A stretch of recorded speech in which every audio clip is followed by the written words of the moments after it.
Okay, welcome everyone to the Governance and Operations Committee meeting of Monday, March the 25th, 2024. So just so everyone knows, members of the public can be present in the council chambers and or in the committee room during the meeting. And we will be taping this meeting, and it will be published to the city's YouTube website. So I call this meeting to order, and could I get adoption of the agenda, please? Someone make that motion. Councillor Wilson, is there a seconder, please? Councillor Butler, all those in favor? Carried unanimously, thank you. So we have 3 delegations in council committee room tonight, this afternoon, sorry, for those that are on Zoom.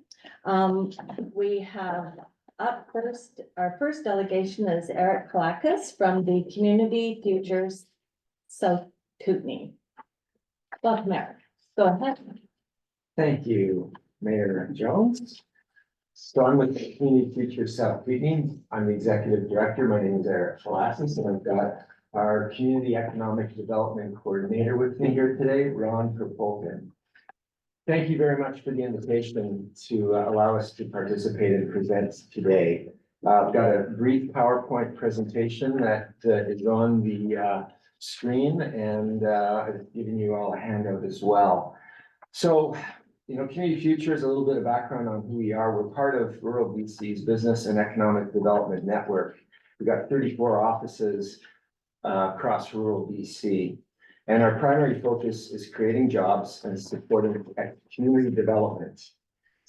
We do this by collaborating with community partners, such as the Chamber and the LCIC, and by supporting entrepreneurs with startup advice, training, mentorship, financing, and economic development activities. Next slide, please.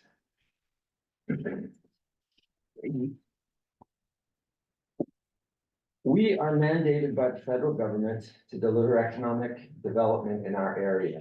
And that includes Roslyn, Warfield, Trail, Montrose, Fruitvale, and areas of the RDKB A and B. And we work hard to find local solutions to local problems related to our economy. But we receive no funding to support the work and salary of our Community Economic Development Coordinator, Ron Perpolkin. Next slide, please.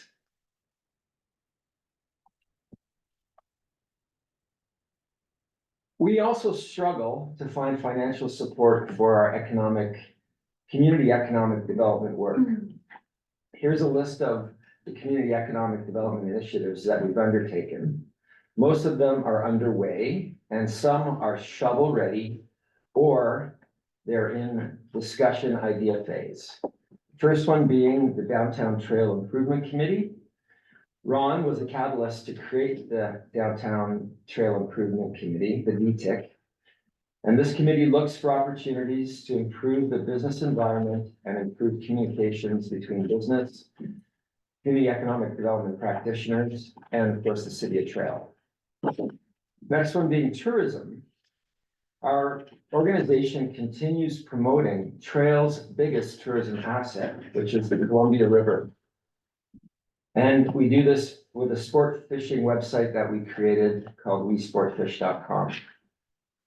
Next, we have the ERAP and the BizDAP. We created and now have to maintain our region's economic resilience action plan and related business disaster action plan website, www.bizdap.ca. Next one is ImagineKootenay.com. We've been selected to be our region's liaison for this Kootenay-wide investment attraction web portal.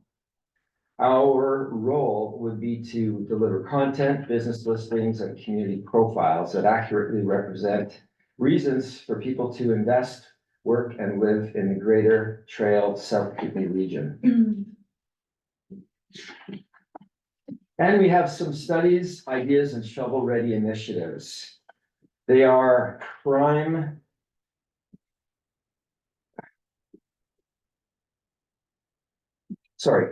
prevention through environmental design, acronym being SEPTED. This was discussed at a DTIC, Downtown Trail Improvement Committee meeting, as an actionable item. And Ron has spent well over a month proposing a study, getting business support, and applying for grants. Business facade improvement. We've already completed a model study, and this could be shovel-ready as soon as funding is found. We've also identified investment content for the City of Trail's website. We'd like to see the City of Trail have investment information on trail.ca. In the past, Community Futures produced an economic outlook, economic drivers, and community profile for the City of Trail. But there is now little on Trail's website to entice investment in Trail. And we've brainstormed and shared some great CED ideas to benefit Trail's economy. And those are the conference center that we've discussed, the Gyro Bandstand and Gyro Park, and even a wharf on the Columbia River for public access and tourism access in the former Port of Call area. And the last slide, please. Here we've quantified the cost shortfalls of our CED work, as well as some to be determined and wish list items. Unfortunately, many things we'd like to do take a back seat to what we have to do. We have to do projects with grant funding where a portion of that funding can pay a small part of Ron's wages. Our business incubator and data center in our building help pay for most of this, but there's still a $20,000 annual shortfall. The Downtown Trail Improvement Committee, there are costs associated to pay staff and to organize and facilitate meetings and address actionable discussion. We've pegged that at $2,000. On the tourism front, there's $5,000 for content creation, hosting, and content contractors for our wesportfish.com website. The ERAP and the BizDAP, we're asking for $67.90 from the READY grant, so hopefully that comes through. We're in the presentation process with that. ImagineKootenai.com, we'd like to see our region participate in Imagine Kootenai to connect small businesses and buyers and sellers, as well as raise the profile of our region as an attractive place to invest. It's a $12,000 buy-in, and this requires a lot of staff time, but first, before we do anything else, we have to find the funds to do this. And then the SEPTED study, we're still trying to find funding for this. The other ideas, we've got the business facade improvement. We did have $20,000 from CBC, but we had to give that back because we couldn't find other funding. The investment content for the trail.ca website, the conference center, the Gyro Bandstand, the Columbia River Wharf are all ideas. We haven't put price tags on those, but we certainly would like to. So to wrap it up, Community Future South Kootenai would like Ron to spend more time researching and applying for grants for initiatives our region needs, rather than looking for low-hanging fruit to make up a portion of his wages. And that concludes my presentation. Are there any questions? Go ahead, Councilor Wilson. Eric, what's the business, the cat, how do you pronounce that word? Facade. Facade, what's that? What is that exactly? It's, we did a study that was actually modeled off an existing project that was successfully delivered in Port Alberni on Vancouver Island. And we collaborated with the Community Futures office there that led that.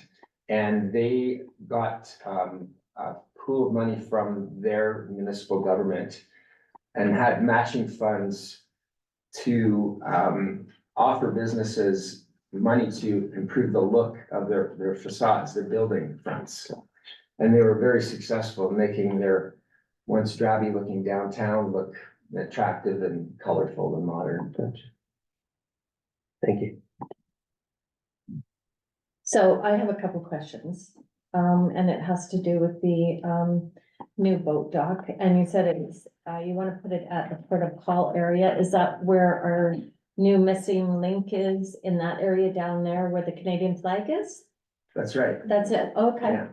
Ron dug up some old proposals, and there's even an artist rendering of how that was supposed to look, and actually it was there as a protocol originally, and then it.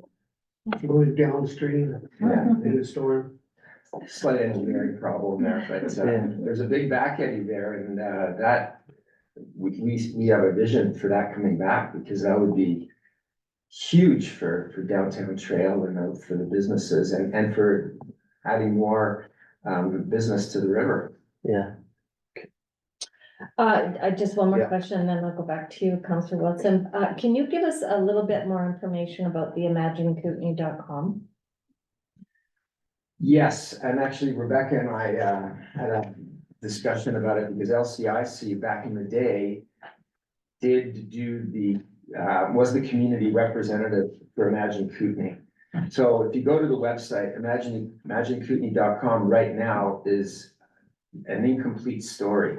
It has representation from the Nelson area, Central Kootenai, Revelstoke, but it's missing our region. And it's a very well-established, long-standing web portal that's got good traffic. And I look at it and we go, well, our region's gotta be represented in there. Like, we don't have a portal, a consumer-facing portal that promotes our region and lists all the reasons why people should move, live, and invest here primarily. So anyway, LCIC had the contract originally, way back in the day.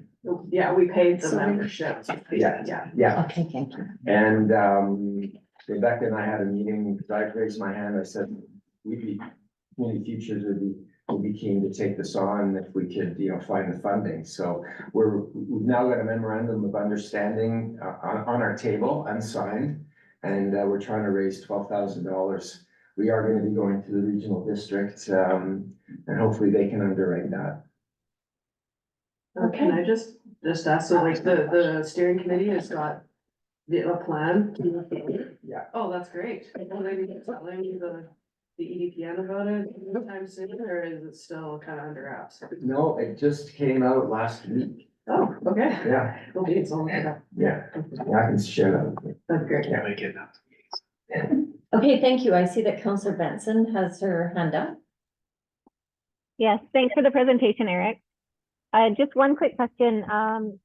You're coming to us as a delegation. Will you be visiting other municipalities within the Community Futures South Kootenai catchment? My plan is to make delegation presentations at all for all councils in our region. Mostly on the bigger picture of what Community Futures does, but definitely outlining what we've covered today as well. Okay. Is there any other questions from council before we move on? No, okay, Thank you. thank you, Eric. thank you. Picture. So moving on to our next presentation is the Trail and District Chamber of Commerce, Erica Press.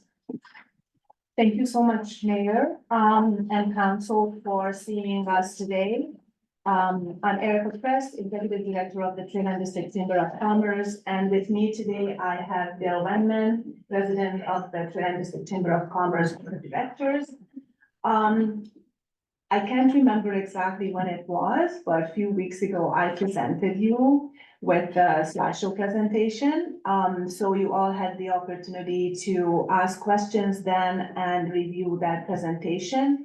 I'm today here with additional information that might be helpful for your decision-making process. The Trail and District Chamber of Commerce is requesting $34,130 annual core funding to ensure that its program delivery is maintained. A little bit of background on small and medium enterprises we call SMEs. Currently, there's about 750 small and medium enterprises in City of Trail, which combined makes them the biggest employers. I don't know if anybody has ever put that in perspective, but small businesses employ more people than our biggest employer in the region. over 95% of the small and medium enterprises are developed, owned, and operated by locals. Most of them have no corporate structure, therefore the chamber fills the gap to ensure their prosperity and vitality. So that's what the chambers do, we grow businesses. The chamber is the local economic development driver supporting the small and medium-sized businesses to succeed and grow in the following ways. And I listed a few of our initiatives. In example, all our shop local campaigns that you are familiar with. In example, that's why we have the shop local banners posted graciously by the city of Trail throughout the city and also throughout the region, all the way from Roslyn to Fruitvale. The Kootenai Coffee Festival, this is our, last year was our first time we hosted that event. It brought great economic benefit to the community. Some of the businesses have named that they brought as much as $20,000 into their business, just a one-day event in the mall. The other event that we brought in is the Kootenai Healthy Living Expo, the Kootenai Teen Chef Club that you are all familiar with, as it is currently is still partially funded by Reddit. Currently, we are running the Securing Small Business Rebate Program, which is a provincial program. And I'm happy to report that many of our businesses in Trail already applied, received, or in the process of applying and hopefully receiving funds from that program. We are widely marketing that now through bylaw officers are involved in this in every community. So is the Bobby, City of Trail's bylaw officer. I should be able to send all the information to her now as this program has been revamped. Obviously, the Chamber Group Insurance Plan is providing extended health benefit packages, to 67 small businesses who otherwise would not be able to provide that important benefit to their employees and to themselves. We also engage in provincial and federal policy development, which benefits not only the members, but all businesses in our communities. Our business after business events have reached a point where 60+ members now at the business after business events, which is a curated networking events where business happens. And just last Thursday, when we had our last event, it has been reported back to us that 5 to 10 businesses were made at that event. So just again, the small business community do not have the corporate structure to create, in example, events like that. So that's what the chamber does for them. We also engage in promotional opportunities, and that's when normally the larger corporations get involved. In example, Tech, who also is a longtime member to the chamber. We are currently marketing their shutdown that is taking place in the next few months. Silver City Nights, we are just in collaboration and in talks with the City of Trail and the Trail Times to create this event. To promote the downtown businesses and during the Silver City Days, which is, I just want to thank Claire for that idea to reaching out to the chamber and to Trail Times to, again, elevate that signature event. The South Kootenai Tourism Management Plan, which has been completed and should be we should be able to start working on the initiation of this plan in the next few months. Again, Eric also has mentioned tourism has been explored in our region.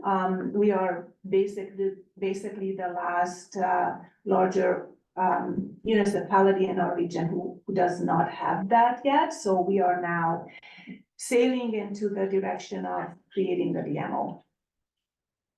And Downtown Trade Improvement Committee, that's another example, as Eric has mentioned it too, an awesome collaboration between multiple organizations where we can work together and create something that has not been created in the past and the need is clearly identified. And that's just few of our initiatives. Our committee engagement, I would like to just highlight few of them. That is, you guys making me talk. I just like to highlight few of them, which are particularly beneficial, I guess, for trail, but also for the larger community. One committee that I got invited recently is the Greater Trail Early Childhood Coalition Childcare Subcommittee. And why that committee is, or subcommittee is very important to the Trail and District Chamber of Commerce is that it has been identified that one of the biggest economic development barriers is the lack of child care in not just large, but middle-sized communities like ours. So the chamber is there to support that initiative whatever way we can. Trail Health and Environment Committee, I got invited to that board a couple of years ago and looking for opportunities, how can we engage the small and medium-sized community into that improvement of the life in trail. Community Safety Task Force, you are all familiar with that task force as it is the City of Trail, the task force. I don't know why I highlighted again the Downtown Trail Improvement Committee, but I guess it's very close to my heart, so it's a committee and initiative too. BC Winter Games 2026 Nomination Committee. We just started that process and it's gonna take probably a couple of years to complete, obviously, until the Winter Games is over. And the the Chamber of Commerce potentially is the fundraiser subcommittee for that committee. And I would like to highlight here that the following reports, should the mayor and council decide funding or organization, the following reports will be submitted to the City of Trail each year in a timely manner in order to ensure future year funding application is secured for operational expenses. Annual work plan for each year, annual report of the previous year's activities and summary of the project completed and or in progress. Annual financial report that clearly denote all revenues and expenditures of its organization of operations for the previous years.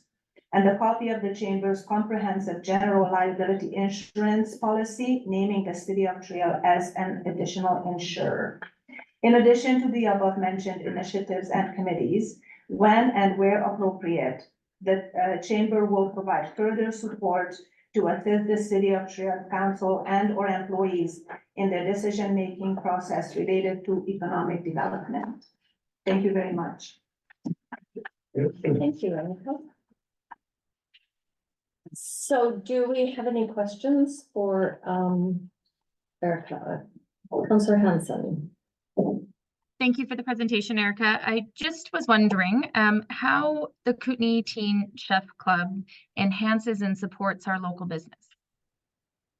The Kootenai Teen Chef Club supports and enhances the local business community because we are closely, actually, I forgot to mention that in my report, we are closely working with the Trail Incredible Farmers Market where the Kootenai Teen Chef Club actually, as you can imagine, operate out of. That is the point of contact for the Kootenai Teen Chef Club manager and the youth to come in, where they do their shopping at the local farmers market, connecting with farmers, growers, producers. And their challenge is to create food and make plans with local food. That's how we are supporting the local small business community and growers through the Kootenai Teen Chef Club. Okay. Any other questions? Okay, Thank you very much. thank you. Okay, so next up is Rebecca Richardson. Richard, sorry, I put a son on that. With the Lower Columbia Initiatives Corporation. Thanks a lot. Yeah, so thank you for having us here today and making time to hear about our proposed services for the next 3 years. That's been our contract cycle in the past. So we're gonna start by reviewing some of our accomplishments and completed service deliverables from the last contract, 2021 to 2023. And so Yakimine is gonna start us off talking about a couple key Metal Tech Alley accomplishments. Thanks, Rebecca. Thanks for having us here today. Metal Tech Alley. So through Metal Tech Alley Trail has been recognized as a worldwide example of rural industrial circular economy leaders. I spoke about this region and what we do at Metal Tech Alley on the world stage the past few years. At the World Circular Economy Forum twice, at the Canadian Circular Economy Summit in Toronto. We hosted our Industrial Circular Economy Conference in 2021. And because of COVID, it was all virtual, but what happened then is we were able to host 100 people from 160 different countries. And then also this is my background for my Zoom. And everybody wanted to know, is that where you live? That's where I live. Also the World Circular Economy Forum from 2024 is in Brussels in 2 weeks. My plan was to go there, but because of our contract negotiations not being in place, I will not be able to make it, which I'm very sorry for. The very first session at the World Circular Economy Forum this year is eco-industrial parks as an approach to industrial circular economy. And that's exactly what we do. So I'm really sorry I'm not going to be there. I've also been invited this year so far to speak in Germany, in Australia, again in Toronto. But I will not be able to do that since we do not have finalized contracts yet. If that was in place, I'm sure we would have been able to do that. The point that I want to make is this kind of marketing you cannot buy. It's the region sells itself with the industry that we have here and the lifestyle that we have here. There's a few other things that's important here. The other thing that's a big accomplishment that I feel is the Battery Hub feasibility study and execution plan. I've been talking about that for a while now. We finally got the final report as well as the execution plan. I have executive summaries of both those documents here. If you're interested, it's in these folders. I can hand it out to you. I did tell the East End 7 that I would like to do a presentation about that, half an hour to an hour, and I will invite all the council members from all the municipalities to that. Because it's going to take time to explain all of that, the findings of that. I want to mention that it is a neat coincidence that Teck is looking at a lithium-ion recycling plant while we are looking at setting up this region as a battery hub for Western Canada. As far as accomplishments go, I'm going to hand it back to Rebecca to do the LCIC part of that, and then you're going to be stuck with me again. Thanks, Yakimine. Okay, so I just selected a few of my favorite projects that I was able to complete during this contract. And the first one that I want to mention, which I started in 2021 and finished up in 2022, is the regional sector supply chain research. So this gave us sort of a base layer of data and perspective that we needed in order to plan our work for supporting industry across the region. And as I've explained in the past, that's really the focus level of the LCIC and our work is supporting the industry backbone of our economy. Not every sector, of course, but the more industrial ones. Another accomplishment was the completion of the commercial and industrial land inventory for trail and area. So we now have a very robust mapping tool, which is both publicly accessible on Metal Tech Alley and the LCIC websites. And we have an in-house asset that we use to answer development inquiries, and it has indeed proven useful, even in the short time that we've had it so far. And we followed this work up with a land development strategy, which is just wrapping up, but it's giving us direction on how best to make use of our industrial and commercial land in the future for development. Another one, of course, is the low elevation commercial crossing. So we just completed this and the report will be available very soon, and those interested stakeholders will be able to see it. So this is giving us some clear next steps on how to move forward on this issue. So I'll just talk a little bit more about that later. And then finally, I just want to mention that I've been really focused during the last 3 years on leveraging regional collaboration. It's really important to me that I work with all my colleagues across the West Kootenay and even sometimes in the East Kootenay to achieve projects that are something that everyone needs and brings benefits to all the different communities that take part. So we've been involved with numerous projects on topics like immigration, workforce, youth entrepreneurship, and supply chain improvements. So this is just a brief summary of our completed deliverables. And if you'd like to hear about all of our work in more detail, please let us know. And then we could set up a time to talk about it in more depth, because there's lots that we could go on about. And so now I'm going to turn it over to Yakimi to talk about our proposed services for Metal Tech Alley in the upcoming contract period. The main focus is going to be the battery hub development. The 3 initiatives that was identified by the consultants was a research and development lab, niche manufacturing, and battery refurbishment. We will be doing a press release this week about this, and the press release is going to be issued nationwide. I'll probably be on the radio again. Yeah, and then we will also, so as I said before, I have the executive summary here if you're interested in that. But those are the, so at this point in time, what I'm doing is I'm doing a huge mind map.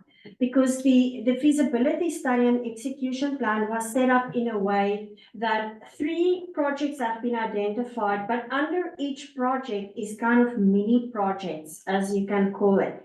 So Rebecca and I will then use that mind map, and we can look at funding opportunities, either for something that can fit in one of the mini projects to get it started, or maybe we'll just go crazy and apply for funding for a full project. But it gives us the deliverables for those projects, the feasibility study, as well as the cost of that. So it gives us a lot of stuff to do in the next few months and years. While Rebecca and I was sitting and brainstorming all of this, she came up with the brilliant idea that we need to do an economic forecasting. So are you gonna tell them about that? Okay. So over the years that Metal Tech Alley has been underway here, we've received many questions about its goals and its impact. So Yakimi has already spoken to its success as a branding initiative for trail and the rest of the region, as well as our specific plans for development through the battery hub initiatives. But taking this further, we want to be able to quantify the impact that the battery hub development will actually have here for our region. So this is about answering that eternal question: what good does Metal Tech Alley do in advance? So this economic forecast will look into the details of questions like, how many new businesses can we expect? What effect will this have on local GDP? How will resident and business tax dollars increase? And what will the trickle down impacts to all other businesses be? So to pursue this, we're going to be engaging with university scholars of economics to conduct economic modeling of the battery hub growth in trail. I've already identified that Thompson Rivers University has faculty who have expertise to assist us with this project. So I think it will be, or I hope it will be, a very interesting piece of work for all of our community stakeholders to look at and understand why we do this Metal Tech Alley thing and what the benefits to our communities will be in the numbers. And Jacqueline, did you wanna finish off? Yeah, I just want to mention, we don't just work on the battery app, we do other circular economy projects as well. One of the ones, is actually a referral from Bev. Thank you, Bev. The Tech in Chile has got these water, ponds, and the water evaporates because it's so hot. So the project is to use some of the recycled plastic from Casey Recycling and making a hexagon ball with that they can put on the water, and it will not spin when the wind blows, and it will stay there, and it will keep the water from evaporating. And the thing is, we want to use the recycled plastic for that. And Bev, I did ask again if it can be duckies, but they said, no, duckies is not going to work. It's gotta be eggs. That was my reaction as well. The other project is one from Stack that we're working with. They are looking at as outdoor gear. For instance, if you have a ski boot and one of the bindings breaks, and the ski boot is 2 years old, but it's not in production anymore. Now you have to throw it away. So they've actually done one, and that's how we got the idea of reverse engineering that part, fixing the ski boot, and it can last for another few years. Instead of throwing away $800 ski boots after 2 years. So that's the repair part of circular economy. The other project is with Casey Recycling. It's not often that you get plastic and lead in the same place, but we have it here. It's a project where you make the lead parts of a battery and already attach it to the plastic lid of a battery. Then you ship it off to the client. They will add the acid and put it in the case and put their stickers on and ship it out. We've already got business inquiries about that. The clients are ready. So that's the type of thing that I take with me when I go and I talk wherever I go and talk on those type of projects. And hopefully we will get an investor in that soon because we have everything ready for that.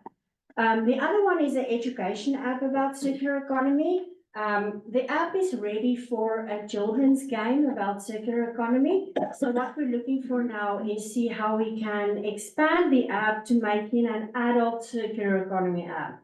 So it will still have kind of a game on it, but it will give you useful information about recycling, repair, reuse in this region where you can find it. And the app will be replicatable. Replicable. That's the word, for other regions as well. So that's why we think we might be successful in obtaining funding for that. And before I hand it over to Rebecca, I just want to say Silver City Days is the highlight of our year. The food trucks at Silver City Days, we cannot live without them. So We don't go on the rides. Yeah, no, I see the rides from my office window, so that's good, but then we go past that to the food trucks. So Rebecca's gonna talk to you about the investment readiness services that we do. Yeah, thank you. So the first issue that I want to address this year, and I've been having conversations for the last year about how to approach this in a way that's appropriate for economic development, such as ourselves, is housing. So of course, that's the big issue on everyone's minds right now. And I have 3 key plans for how the LCIC can support Trail and the other communities to make progress on this. So this year, we want to conduct a market demand survey to collect data on local demand for regular market housing. And this is intended to help developers see the return on investment for building in our area. I have this idea that part of the issue is that Trail is overlooked in its opportunities and that there are opportunities here and that there is demand for housing, but we need to actually get that word out. And I was speaking with Councillor Hanson a few weeks ago, and I'm really excited about the the City of Trail Housing Committee that she's working on. It sounds like we could really have our efforts in parallel, so that's pretty cool. I'm also just in the process of creating a residential land inventory, so similar to the commercial and industrial one. And that's going to be able to give us one place for all the data on residential parcels that we need to have at our fingertips should inquiries come to our door. And then finally, I'm currently looking at how we can assist the region in putting together a regional growth strategy. And my understanding of this is that it's a strategic, an essential piece for strategic residential growth.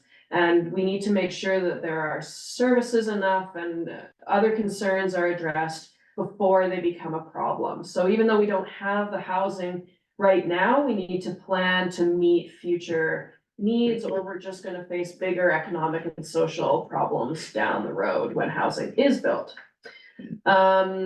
Another topic that I'm working on, and I'm super excited to hear about Imagine Kootenai, because this is my dream, is for a regional investment data site. And I already had a little conversation with Eric a couple weeks ago about this.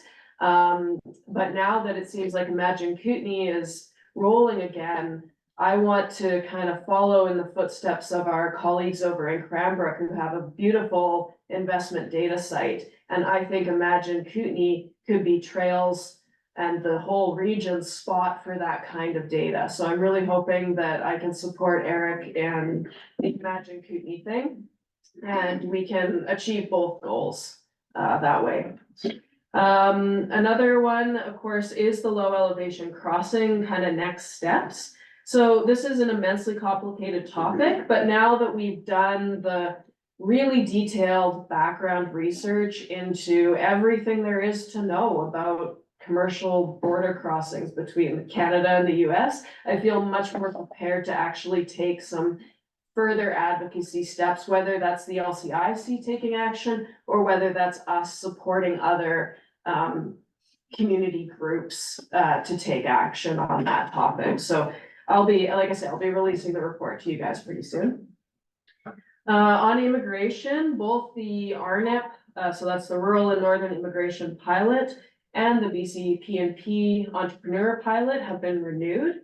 And we have been representing Trail and our region at those tables. And so we're going to continue to do that. And I think that a lot of employers in Trail are really happy about that because skilled immigrant labor is critical for getting through this labor shortage. And then finally, workforce development. So one of the collaborative West Kootenai projects that just wrapped up, we've identified HR services and recruitment as a key need for local employers. And we've got some exciting plans in the works for actually addressing those needs across the West Kootenai. So I'm pretty happy to be involved in that, and Eric sits at that table as well. Okay, and so over to the budget. I don't need to say much more here than these are the figures for the services that we have just discussed with you. This is our request over the next 3 years. This covers our staffing, our overhead, and even includes a little bit of seed funds for projects so that it is easier for us to find matching funds for grants. I definitely sympathize with Eric and Erica on the struggles of getting adequate grant funding. In this proposed budget, the city contributes 36% and the other 64% is covered by the regional district. And I just want to mention that if you want to see additional services, it would require further investment. All the services that we've just described are covered by this budget request to keep our office going, but Yakameen and I are kind of flat out with that list of services. Okay, and then as a last slide, please, Sandy. I just want to talk a little bit about the upcoming merger and some stuff about metrics. So as you know, the LCCBTS, our parent organization, and the LCIC are merging into a single organization. We're excited about this because it's going to streamline our workload and allow us to focus on delivering services rather than doing 2 organizations worth of administration. And immediately following the merger, we will be engaging in a full strategic plan for the newly merged organization. And that's gonna cover the region's goals for development.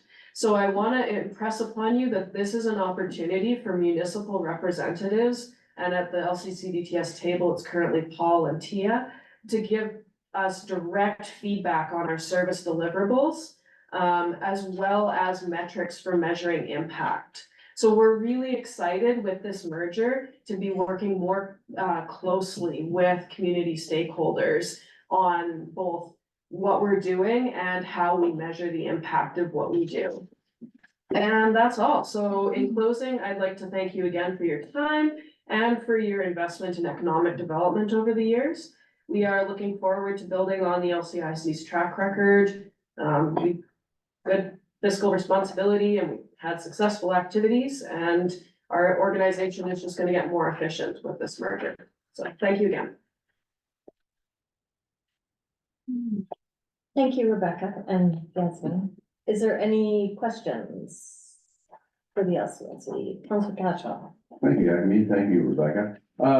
Sorry to see that you have to be doing some traveling, but I'm just curious to know, what would your budget be for this year? If you were, say, in the approval stage, what would your final budget be for 2024? Well, probably so far it would have been 5 engagements, and usually it's about 4,000 for an engagement. So approximately 20,000. Yeah, you'd be looking? but some of them, they will sponsor some of it and some don't. So I always have to determine how important is it for me to go? How much traction am I gonna get there? Is it worth it if they cannot sponsor me to go to pay for myself and go and be there in any way? So that's the kind of things that we do. I definitely cannot attend everything that everybody asks me of.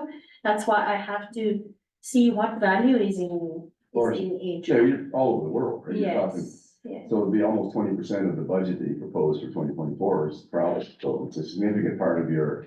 Yeah, I mean, just to clarify, as the person who makes the budget, like all the other considerations have to be met first, is the way we've done it, right? So we have to pay our overhead costs and get all of our work done. And even though the networking, the travel is a crucial part of Metal Tech Alley, unfortunately, it's usually kind of the bottom rung of the priority list. Like it is, you know, something that we've had to kind of set aside in the past because all of the other work has to get done first. Thank you. If I look at, sorry, No. if I look at the ones that I've mentioned, top of the list would have been the World Economic Forum, the World Circular Economy Forum. The others would have been secondary to that. So, you know, we give it an order of priority, if you can. No, and I would imagine that would be the case. Thank you. Yeah. The other question, Rebecca, you mentioned where I have, I made some notes here.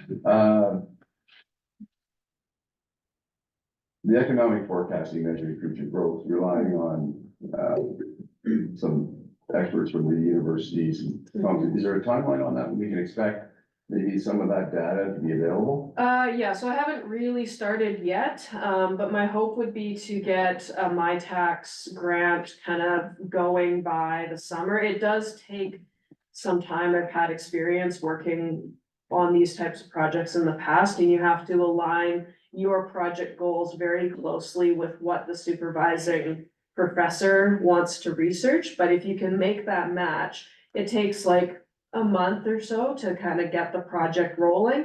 And then the MyTax periods are either 4 or 6 months. So I would think probably a 6-month timeline. So I would really hope that if we can get this off the ground by late spring, we would be seeing results by December. Okay, great.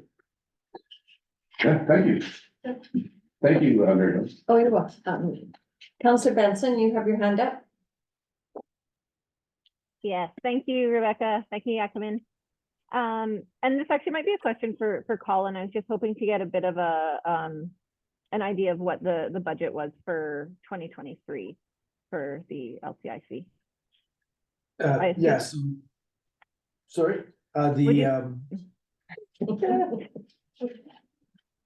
Would Would you be able to send information on what the budget was this year? Because we weren't in our seats when the previous contract was negotiated, I believe. Yeah, so $90,200 Okay. was the 2023 last year of their contract. Okay, perfect. And then one more question, if I may, and this could be actually for all three groups. Could you provide an example of a collaborative economic development project that all three of you were involved in, all three groups? I know that there's been kind of talk about that you sit on a couple committees with Eric, and Erica sits on a couple with the LCIC. Just wondering if there's something that all three of you collaborate on together. I feel like we haven't quite achieved that yet, Yeah. to be perfectly honest. I mean, we've had these sort of little smaller projects with a couple of us, but we haven't quite achieved the big, all three of us working together. Yeah, I don't think you're on the subsidy material. No, I mean, I certainly would be happy to if I can provide value, but I just haven't, since you guys are both covering kind of tourism stuff, I thought it was covered, so. It has been challenging for all three organizations to work together. We are in a sense siloed, in a way that the funding is very critical for all three organizations to function. And in the past, it just hadn't been achieved yet, where all three organizations were supported financially by the municipalities and the regional district. Obviously, that is now shifting, so then we all can feel a little bit more secure about where we are at, which could open up opportunities for meaningful collaborations in the future. Okay, Thank you. Councillor Hanson, you have your hand up. Thank you. And I do appreciate the conversation regarding being able to work collaboratively together. You know, this, from what it appears, the LCIC, really focuses on that circular economy and a background in economic development, housing, employment, etc. Whereas the chamber very much focuses on that smaller business. And in a really vibrant and sustainable economic region, such as our area, you need to have all of that, right? You can't just have all of your economic development funds in one specific bucket, because then we're not supporting our smaller businesses if it's only going one way. So I would love to see you guys working more collaboratively, like what Councillor Benson just said. I think that's really important. I don't know what that looks like, but a comprehensive project between it. I do inquire though, as you direct the funding with the ask from the regional district as well as from us, are you taking into account the portion that the city already pays into the regional district? Or is that part of the regional district funds that the city already pays, then you're asking the city to pay again separately? And this is a question for the LCIC? Yes. I think that, so I guess at one point in time, there was a group contract, and then it was out of economic development that Trail was involved with, but they pulled themselves back. So now there's 6 in that particular economic development. I mean, although we have sitting there, but funding wise for this, it's been separated. And so the city pays that portion for that particular project out of its own funding. And then the rest of the group kind of funds that portion from the regional district. So so we're not doubling. Okay, and then how is that, the numbers that the LCIC picked, how is it divided? Like, are you doing it on a population base, on a business base? How is that structured? It's assessed value, much like many types of funding models are done in municipalities and regional districts. So I believe it's a similar one as to what the regional transit relationship is. So that's how they allocate out the funding. So we know what that formula is, so then that's where they apply that against whatever dollar amount is being asked for. Most other cases, it's already in the service, and then that allocation is just dealt that way. It could change sometimes if, say, there's a bigger jump in assessed value in Roslyn versus Trail or Fruitville and those sorts of things, so it can change a bit, but for most cases, it stays pretty stable that way. It's pretty similar. And thank you, Colin. Sorry, Yeah, I can just add to that. The other thing that we did discuss with the East End Seven was maybe going back to a one contract, a single contract, instead of us having now two contracts. And I don't know how council feels about that, but the East End Seven was. No, open to so that. we have been discussions with, the deputy CAO and the part of East Side Seven. One of the things that him and I are working on is that if this is coming together, because it was supposed to be a time consuming and, resource driven, so there was an expectation with a new contract coming back together that the contract will be less, but the contract's actually going up. And there's also the question of, you're kind of having from two organizations down to one, there's supposed to be efficiencies there. Where's the savings for that? There doesn't seem to be any savings coming out of some of this work, so that's one of the things that I know is a question mark. I know that both the deputy CAO and RDKB and I have on how does that work together? How do we work together? And again, I don't know if the funding that comes from RDKB and from Trail is funding sort of the strategic priority planning for the two groups coming together. I'm not sure how that gets funded. Is that funded from only the funding that's coming from the local governments, or is there other funding that comes from LCIC that helps fund that type of a project? Specifically the strategic.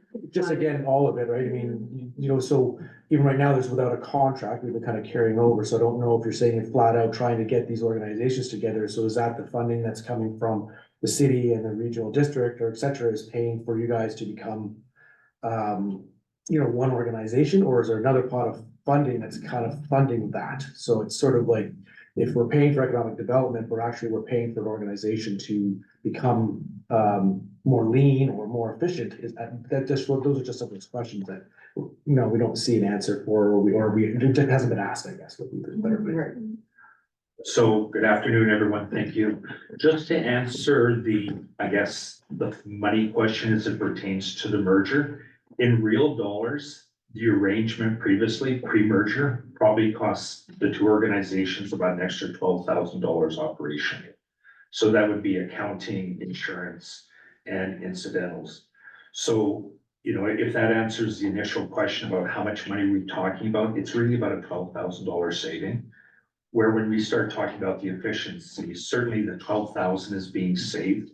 But if you kind of go through the organizational flow chart of the two separate organizations, the LCIC office really was the workhorse for the LCC DTS. So whether it was paperwork, research, prep. So now what we're talking about under a one governing board, we're really talking about, first of all, saving $12,000. And then the other part, of course, being is taking those sort of synergies between the different things like housing, for example. Instead of housing becoming the LCC DTS issue, it's now the master board and it's being treated as an ECDEF. So really, when we start combining those efforts, there'll be some programs that will be retired, but I mean, that's something that will be kind of after the merger and everything. But it's really about fine tuning the organization just into an efficient service delivery. So that's the big efficiency that we really talked about as a board and with the LCC DTS executive as well. So $12,000 saving, but we'll be in a much more efficient position to perform the work at hand. And again, line up those issues that go hand in hand instead of one group treating as a one of, and of course, the same thing being duplicated at our end. So I hope that helps. Can I get your name and maybe your association to the organization? Oh, I just hang around. I've never met you, so. Sorry, Dino Durazio, former board chair. Hey, thank you. Shop Canadian Tire. That's my sales. Thank you. Thank you. I think, Hold on, oh, sorry. Rebecca, did you want to comment on that before I go to? Yeah, just to specifically to the question about how the merger process, I'm assuming you're referring to like the legal costs and accounting of winding up the LCIC corporation. Those will be covered by funds that the LCCDTS has in its, essentially its savings. So, I mean, we may have to use a bit of operational funding, but fortunately, the LCCDTS has a bit of a reserve that it can pay for those costs with. Mhm.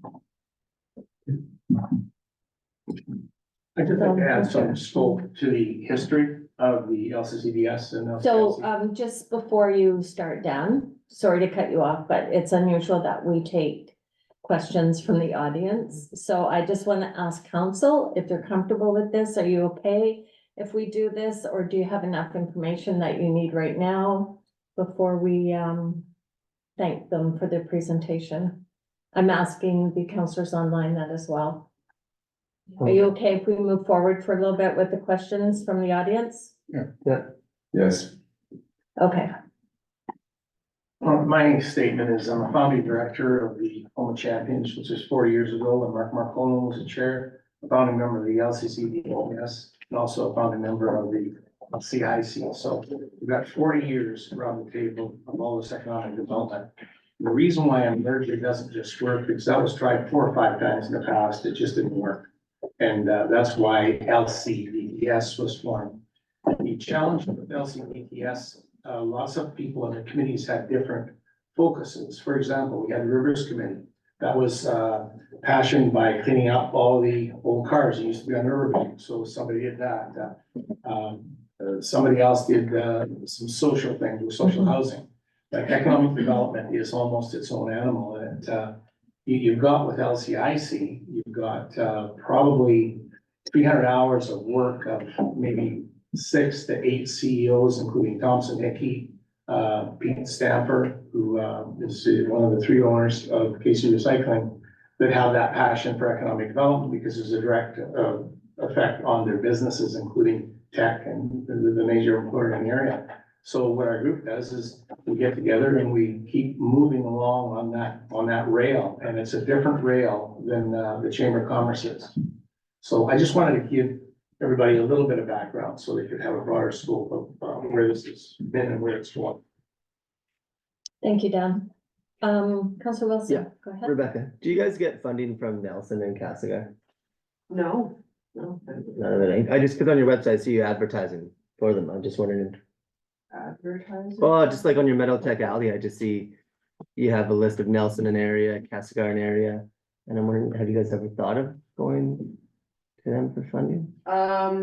It's something that we have thought about in the past, sort of an expansion of Meadow Tech Alley, but we've been very hesitant about that because of, you know, it's about trail and this region and development for this area specifically. So yes, I mean, I think in some of our lifestyle and some of the businesses that are relevant to the industry that Meadow Tech Alley is promoting, that's why they're mentioned on the Meadow Tech Alley website. Gotcha. But we would want, and this is a perfect example of working more closely with the communities, we would want to work with the communities here to talk first about how Meadow Tech Alley could expand in a way where it remains true to the development of trail and area. And that it's because you guys have invested so much into what Meadow Tech Alley has accomplished. We don't want to say like water it down, right? We want to make sure that we're serving our home region as best we can. So I hope that answers your question. So I just had a quick question on your presentation. One of the bullets was the leveraging of regional collaboration. And I don't know if you actually touched base on that. Can you tell me what your Sure, I can go plans into would a be little for bit that? more detail about it, yeah. So for instance, that's referring to projects that the LCIC wouldn't be able to take on all by ourselves. So a great example is the Rural and Northern Immigration Pilot. We kind of had a discussion, this is back when Terry Van Horn was running the LCIC. We had a discussion amongst various ECDEV people across the West Kootenay, and it was decided that Andrea Wilkie at Community Future Central Kootenay would kind of lead that effort.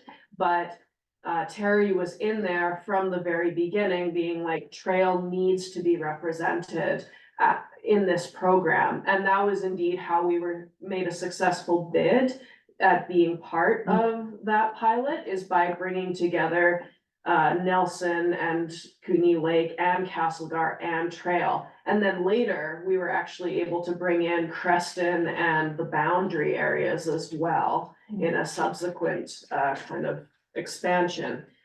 So that's the sort of thing where if Trail had just tried on its own, we probably wouldn't have been successful in becoming part of the pilot, but because we did it all together, we were able to actually see the benefits of it. And I don't have the stats at hand, but definitely Trail employers and other employers in the Lower Columbia have benefited from that program. So that's one example. Another example is most recently the West Kootenai recruitment agency feasibility study. Again, this was a CFCK initiative, but Andrea came and asked, hey, to me and Eric, do you guys want to be part of helping Trail employers in terms of their HR and recruitment needs? And we were like, absolutely, let's do this. So we got access to having all really valuable selection of data, as well as being part of future initiatives to serve employers on those topics by doing it all together. Mhm. So that's what I mean by leveraging. Thank you. Yeah. Okay. I see no further questions from, oh, Can I just, sure. yeah, Mhm. just a question about, the merger. Mm-hmm. Obviously you're representing LCIC. Mm-hmm. So is the merger going to cover only economic development or social development as well? And the funding is just covering the economic development part of it, so then the social development will be an additional cost to the municipalities?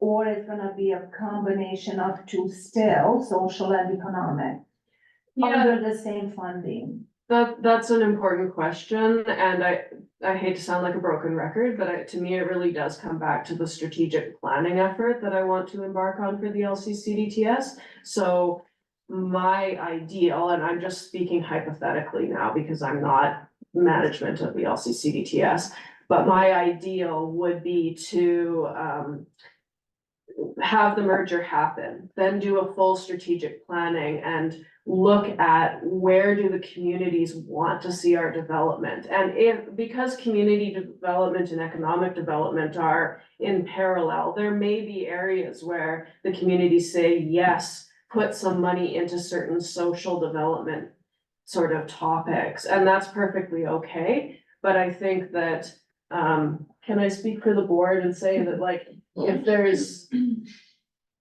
the board chair, right? Like if there's definite interest from the community in seeing certain social development things move forward, the new board of the LCCDTS isn't gonna go, oh my God, no, we can't, put money towards those things. But it's really gonna be this sort of conversation as the new LCCDTS, which will not be the acronym, I swear, gets going, right? So it's tough to, without, plan. Right now you guys are in the limbo until that's all developed. Yeah, exactly, yeah. Okay, we do have more work to do. I don't know how important your question It was is. just a point of clarity. Oh, It's not a okay. question. Okay, go ahead quickly, So, please. Just understanding the LCC DPS does a lot of good work, but Mhm. they have committees that exist on paper that have been defunct for years. Yeah. So when we talk about restructuring, it's really about finding what is still relevant and isn't relevant. So it isn't about abandoning social issues, Mhm. right? It's really about, again, cleaning up that roster of deliverables and looking for those synergies. So I hope my earlier comments didn't allude to that we would just become this economic development focused.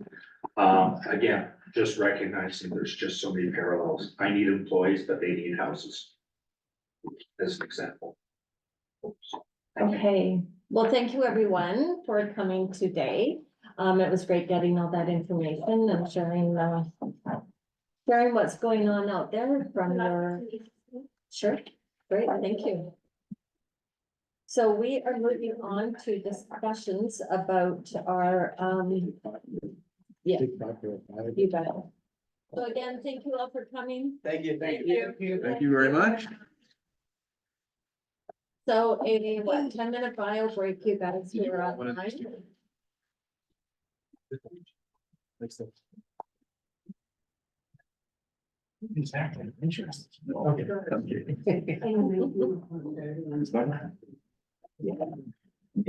Now, And then I have to do that. if am I gonna interfere if I try to share my screen with my? No, okay.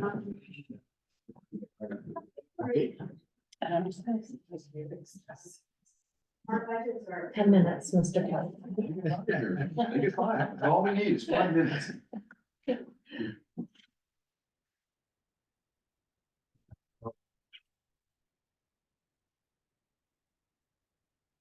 Did I kick you in the knee, Colin? Sorry for that. No, I deserve that.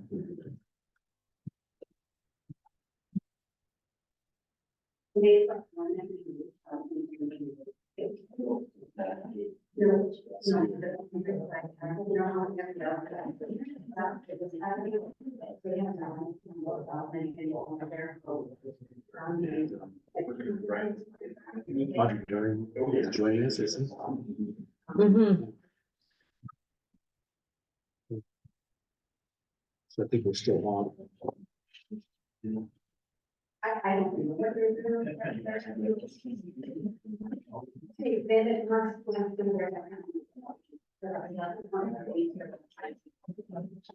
Don't shut that off. Yes. Thank you. Yeah.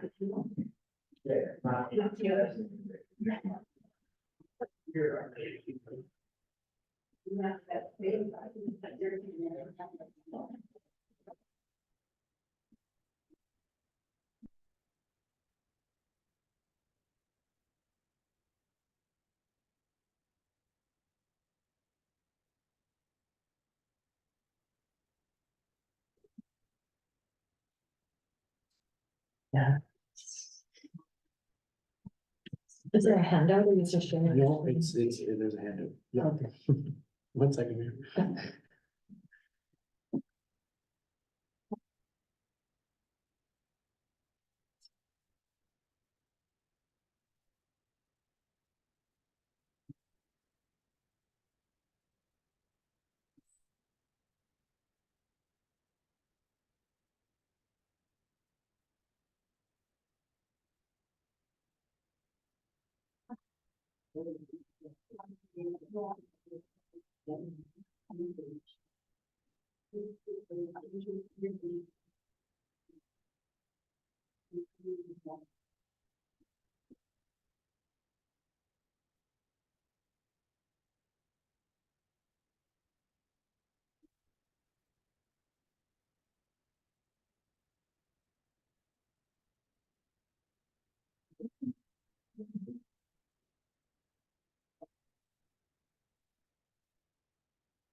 Sorry, you're not recording right now, right? Yes, we are. Oh.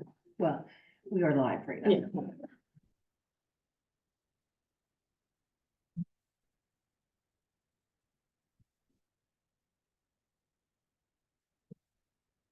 Yep.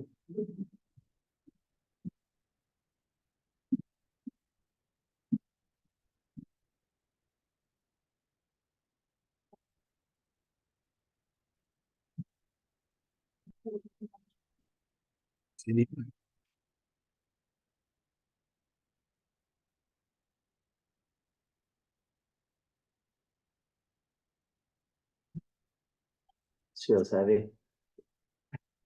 It's not really. Okay, if everybody is ready, council, we'll move on to item number 4 on our agenda. The 2024 operating expenditures budget, and I'll pass it over to CAO Leclerc. Okay, thank you. So first of all, counselors that are online, you can see my screen right now? Yeah, okay. So today, we're talking about the operating fund. Again, I know it's always a bit of a long process, the budget. Back in the fall, we dealt with the water fund and the sewer fund and resource recovery or garbage. And now we had that kind of update on where things were at just before I left on holidays, in regards to what was happening with general and other things. And today we're at the general fund. Obviously, been working hard and with our new senior financial analyst, Otis Hunter, on getting the year end prepared. The auditors are coming on the 8th. And so we're in the midst of getting all the backup and everything done for the audit. So we're in a really good position that way. And so thought it was important to kind of get out in front of council, sort of discuss at kind of this level here. And I've got a couple other slides that will be, not slides, but kind of my one page is sort of is the summary. And my hope is that we've got many of you back here sort of in that April 8th timeframe, because not only we do a bit more of a detailed dive on kind of general operating, but we'll also speak to the capital. So general capital will be sort of in that, that'll be the discussion at the April 8th, and then hopefully from there with council, we'll be able to kind of have either a public presentation or an opportunity to comment, with the goal being that if there's any further feedback from council, then we are on a much better track of having the bylaws ready and any kind of other meetings that we might need to have in that time. So, shoot, too fast. Just again, I always try to put this, and maybe you guys are getting bored of it, but just sort of, it's a reminder of things, but just because it's a quick fact, it's when you're talking with your people in the grocery store or whatnot, just sort of what's happening at the city. City operational revenue was close to 32 million in 2023, and that's unaudited. That's a pretty big jump. But there's a couple of reasons for that. One, obviously, is that the province sent out that $3 million in growth funds, so that would not be something we're getting every year, but it is one of those reasons that we're higher than we were in years past.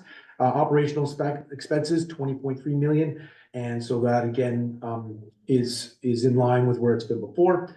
And again, just a reminder, because when you do the math very quickly, you're like, well, wait a second, if you're getting $32 million in and you only got 20 million going out, what's going on? And the rest of that flows, things like for debt, and it goes out to the capital reserves and all the rest of it. And we'll talk about that. So it funds other places.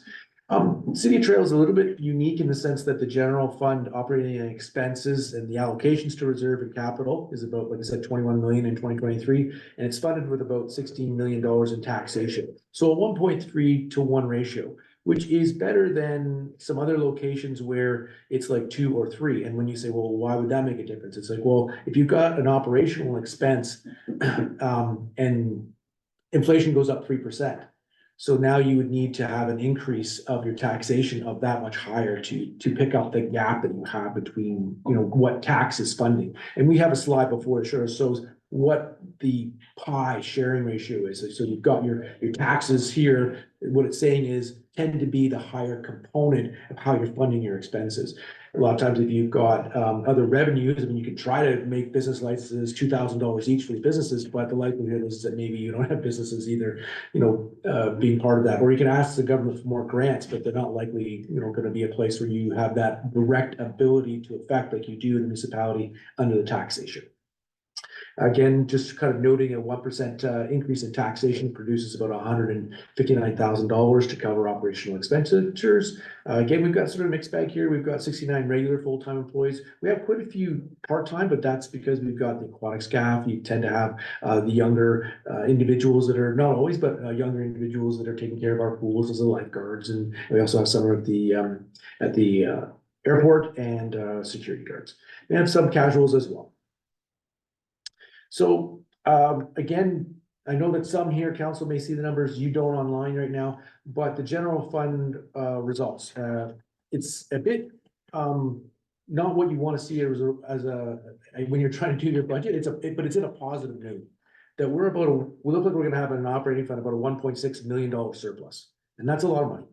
And we can talk about where that will be able to help us. We had talked in the November, December budgeting time of being able to allocate a big chunk of money into the water fund to take pressure off of what we're seeing there, take pressure off of rate increases that we know are coming. So that's one of the things we can do with that funding. I think also putting it into capital reserve and or into other places, I think will be a decision that council will make, but I hope that I can assist in any questions that may come. Number one big one was the interest income was substantially higher than budgeted. Again, when we were doing this, there was even talks at the time of like, how long will the rates go up? Will they come back down? And so the rates have stayed higher for longer, as I think all of us were aware. Many people even were thinking that they would even start going down this year. So we also have, looks like we're already in a few months, and it doesn't look necessarily that they may change, but that may change. Some are saying maybe in June. Will it be later? Will it be 2 or 3 cuts to the interest rates?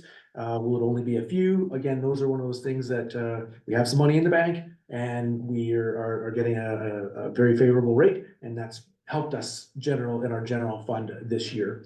Again, another component of why we're in a surplus is that we've had a number of vacant positions, both in management and in the union, and so that's resulted in some savings.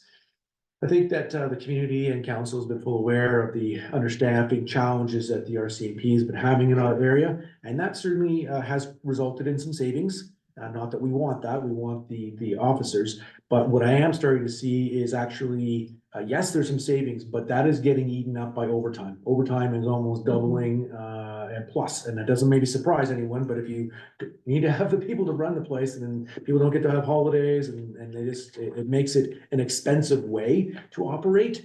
So again, we know we go down and we advocate, and we've been, there's been a lot of positive hope for more staffing coming, and I know the sergeant also here really wants that to happen because he's, it's not healthy either. The guys don't want to do overtime anymore. It's just, but they need to have people out there. Much different than here, where you can maybe let the vacation positions move or slide a bit. Not really an option for police. But anyway, that's provided part of that surplus as well. Like I said, however, overtime isn't a factor. We had some significant savings from the proper billing or the recognition from Fortis that they had been charging us the wrong rate, and we got a retro, and so that was a big effect on Public Works budget. Definitely seeing, ongoing post-pandemic improvements in our revenues in both the Memorial Center, at the pool, and at the airport. Certainly on the other side, as we look through these numbers, is that you'll see Parks and Rec is significantly over budget, but there's a number of factors with that. One is, yes, we had a big maintenance issue over 2023 at the pool, and that has cost us some fundings, not only for just quick repairs, but also just trying to keep the machines going for a while. And at the same time, we also, we don't kind of know what's going to happen in the winter. So not a lot of snow last year. So even for what we do think a lot of times is November, December, we get snow and a lot of plowing and sort of thing, a lot of overtime, especially over Christmas. And that didn't happen this year. We were very lean. So that takes some pressure off on the not only the sanding and the equipment charges for the snow plows, but also staffing and overtime. But we also don't just say, oh, well, we didn't have any snow, so we'll lay our employees off. So if you're not driving a snow plow, pushing, the snow that's going to melt, here last year, they really allocated them into places like the Memorial Center and did upgrades to a number of change rooms, other work that was done and taken on by our staff. So what you see is less employee costs in our public works sector, but then they've now been working in the Parks and Rec. So as a netting effect, that's what's happening. So you can see, yes, we've got an overage in Parks and Rec, but we have a significant underage in Public Works, and that's a main driver of that.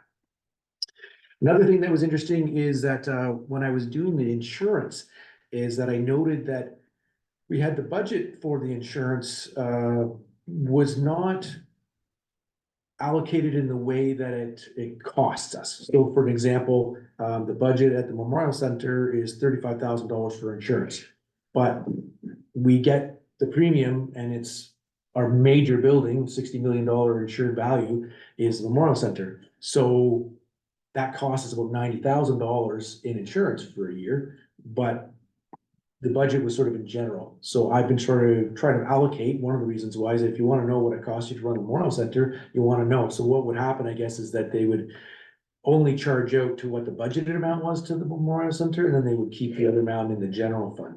So the budget was in the general, even though the cost actually, should have been allocated.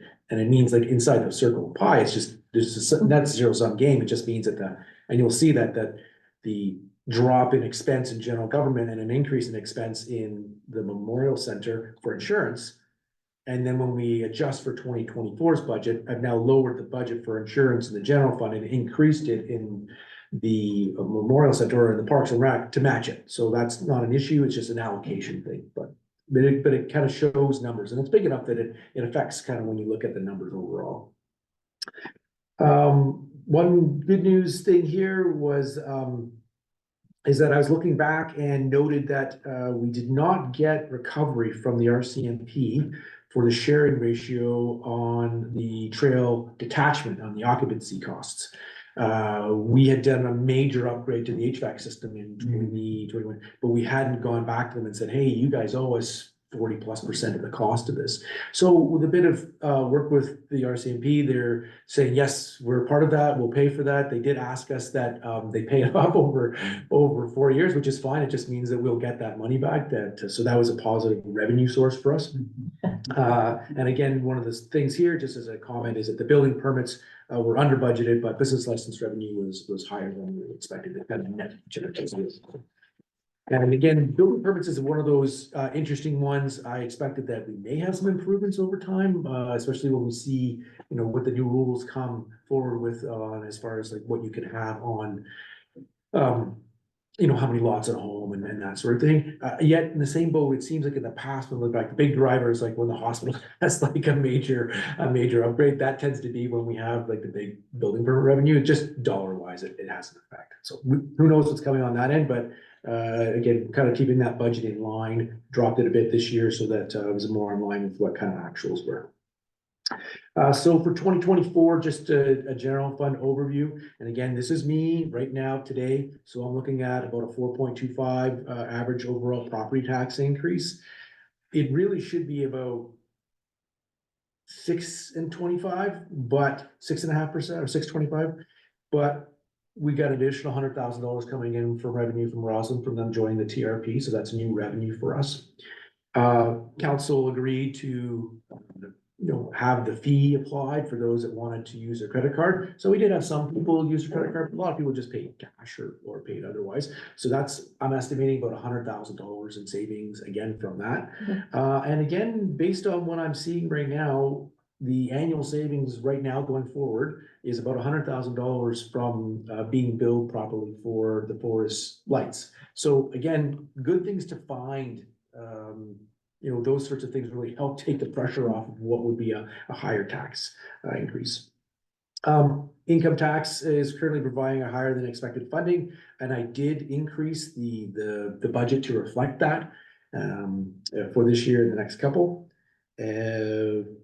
I did reallocate the budget from generals to parks and culture and retro. We'll go to that. Also did do some increasing on wages and benefits and supplies for the parks and rec budget, just based on 21, 22, 23 actuals, where you're seeing a trend that this is not necessarily hey, we've had a big snow year and things are happening, just that chemical costs are more expensive and we're just not budgeting it. And there could be a place where someone's over and someone's under, but I was just trying to reflect the fact that there seems to be some areas there that we are underfunding them. Part of 2024 also as part of this, and these are the questions where you might say, hey, well, maybe we don't want to do that much towards capital or equipment reserve, but I did increase the allocation to the equipment reserve and into the operating capital in 2024 and onwards. Again, we were seeing some pressure there just on inflation, as we've known, and brought forward some of the I guess budgeted capital projects changing year over year and jumping up significantly. Okay. Thought this is always, again, it can be a good screen because I think it talks about sort of what's happening in the province. And you can see kind of where 2023 was for a number of these groups, and you can see what they're proposing for 2024, understanding that Some may have voted them in, but many are still waiting. You have until kind of May 15th to get that all in.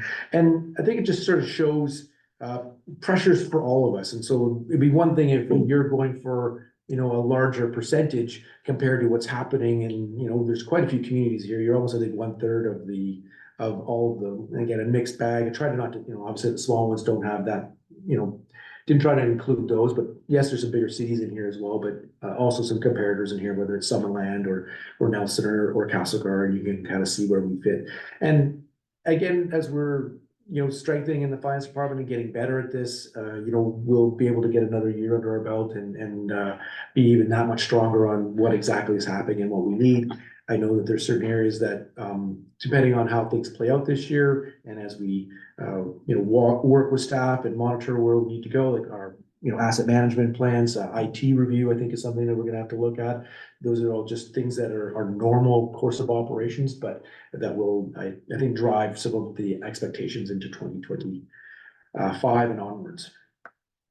Again, some of these slides you've seen, so I may go quickly on them. Wasn't really necessary, unknown, but basically flat for residential, just down a little bit. You can see that utility had a pretty big increase, obviously, in major industry. And we've talked about that before, that unlike the regional district, and we'll see on some of the potential changes here to average homeowner, is the fact that major industry, we basically at the city have the ability to adjust the mill rate to make sure that no matter kind of what happens with the assessed values of the properties, I mean, residential's gone up about 50% in the last couple of years. And so if you didn't change the rate, you would have them really pick up a large significant portion of the tax system. We kind of keep that ratio that we have, and we've got a slide on that. Whereas places like the regional district, school tax, and hospital, they have a maintained multiplier that has not changed in 20+ years. It comes from the province. So for the last number of years, while residential has been going up in assessed values, the cost of RDKB costs, you know, there's been a tax shifting where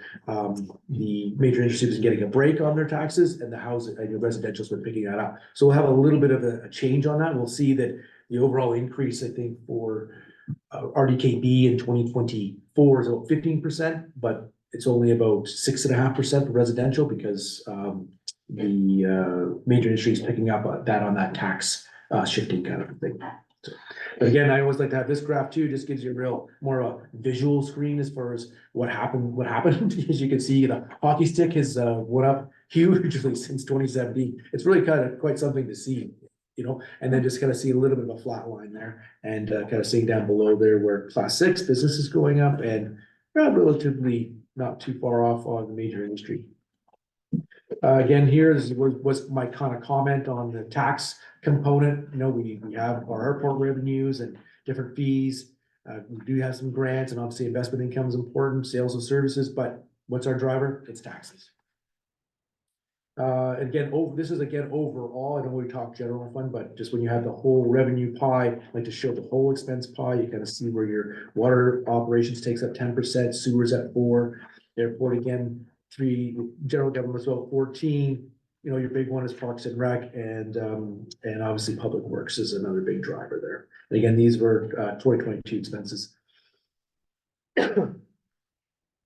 So again, I think that important for council because they're the ones that are going to be asked. And again, it's hard because what is the effect going to be? Well, we can kind of show what the new mill rate is going to be, and you can apply it to your home. But with the housing being relatively flat, you should almost, depending on where your assessed value went, because if you're remembering that it's almost flat, but if yours increased, your home value increased by 10%, you're gonna pick up more taxes this year. And if your house dropped by say 10%, you're gonna get a break in your taxes. So again, you're trying to find here this perfect home that was, you know, the exact change between year over year. And you can see based on that 4.25% tax increase that that average home, which is again at $382,000, the municipal tax portion would go from $1,042 to $1,086. And so that's that $44 would be the expectation in 2024. RDKB, I got a couple stars, we'll talk about that. You can see that it should have been $730 in 2023, and based on that, their increase ask is gonna increase that to that total about $780. You can see that's almost 7% increase year over year, about $50 just on the RDKB. I did note that I haven't got any numbers yet from, which is common at this stage early in the game, from hospital, school tax, or BC assessment. They'll definitely be coming in the next later in the next 3 weeks.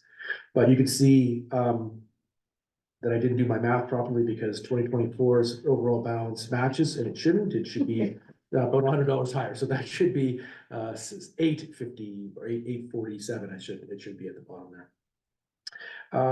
Again, trying to talk about RDKB tax requisition for the residential average home would have been quite a bit more if there had not been tax shifting due to the higher increase in assessed value by major industry. Do note again, as I have had to unfortunately explain many times, that the RDKB tax change is the numbers I'm showing you there is what they should have been. I made an error last year, or there was an error in finance where the residents of Trail got on the average home got to put a $92 tax break, which will be, have to be recovered here in 2024. And again, as I noted below, that the tax requisitions have not been received yet for those other parties.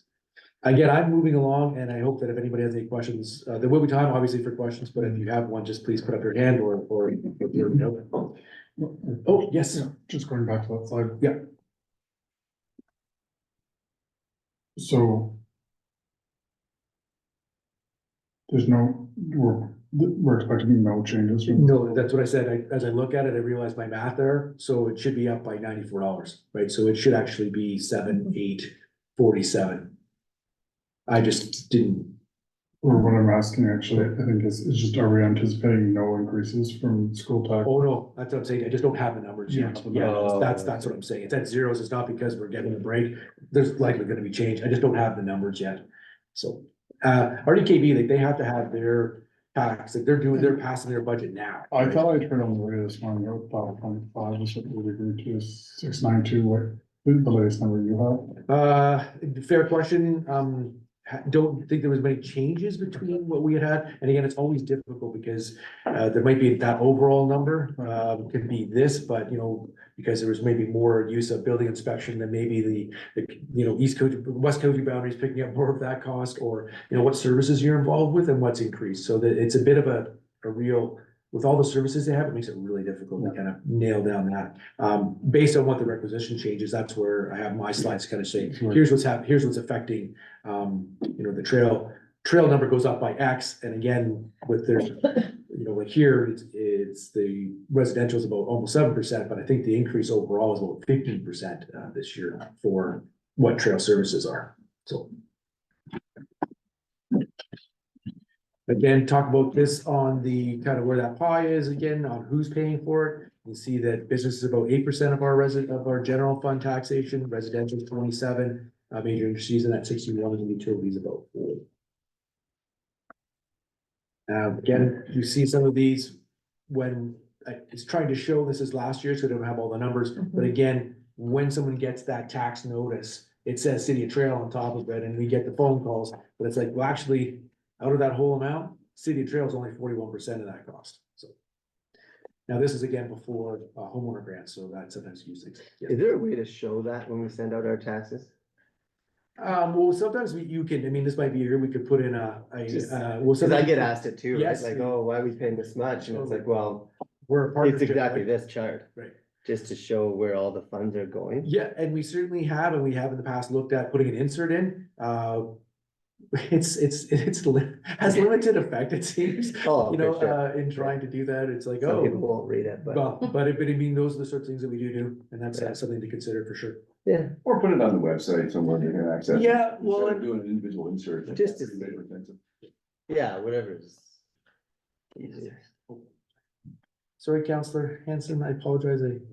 No, that's okay. No, I actually was just gonna echo that. Even just putting that graph, that chart that you have just on social, as a FYI, I think would be really great, just so people actually understand, as much as we can, how much is actually coming out of us and how much is coming out of everybody else.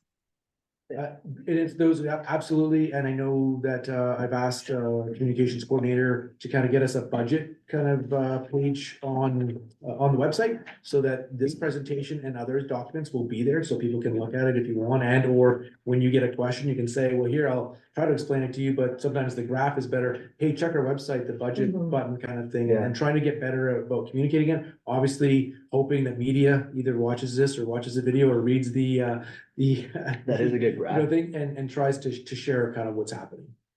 But yes, we're trying to get the word out, but I also know that the council is one of the biggest individuals on having that head knowledge of, hey, wait a second, you get that tax bill, 41% of that is the regional, is the city, you know, the rest of that party, so 59% is being collected on behalf of others. Now, again, remember, it doesn't always work that way because we do get the homeowner grant, so this is the full amount, of the homeowner grant.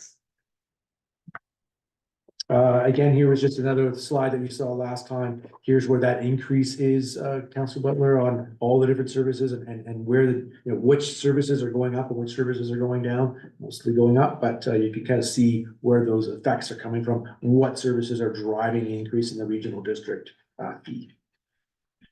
And this is again too here where I was trying to point out that, you know, 2022, only a bit, one something. You can see 2023 is 4, 2023 is about 4 something. 2025, we're at 15.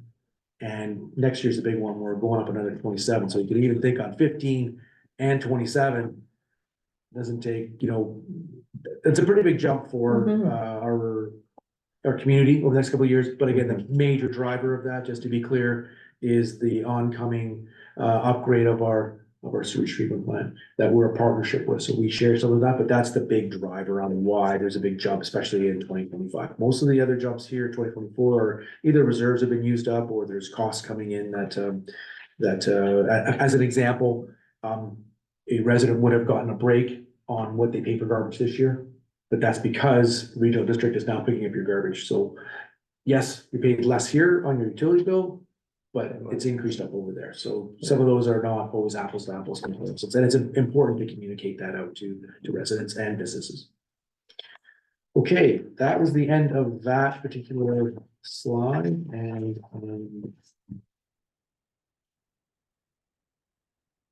I apologize, those that are online, not having a hard copy. This isn't as easy to go through, but you will get it mailed out or otherwise. So I'll start with this one here. Hopefully this is going to show up on my screen.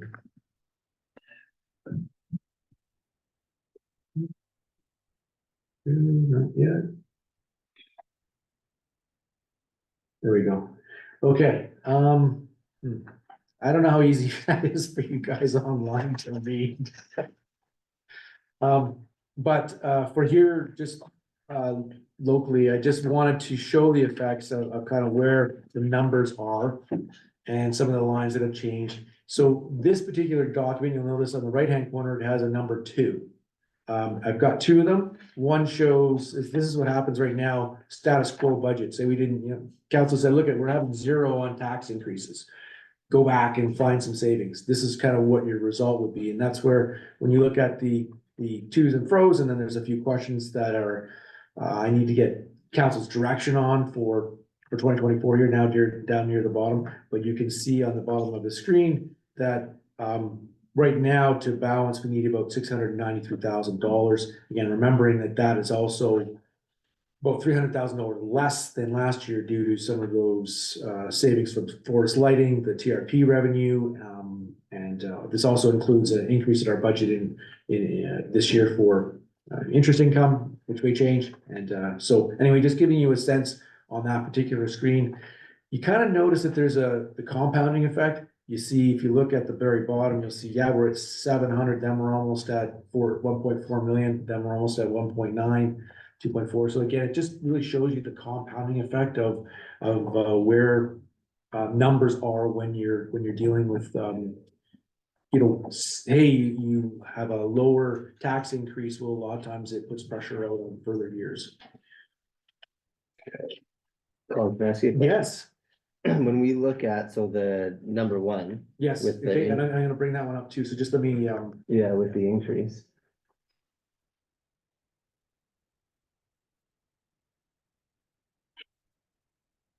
Oh, look at that, I should just read, you answered my question.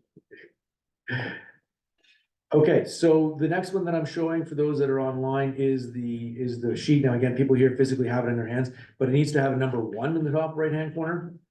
And so this one here is if we increase taxes by 4.25%, we have a little bit of a deficit at the bottom.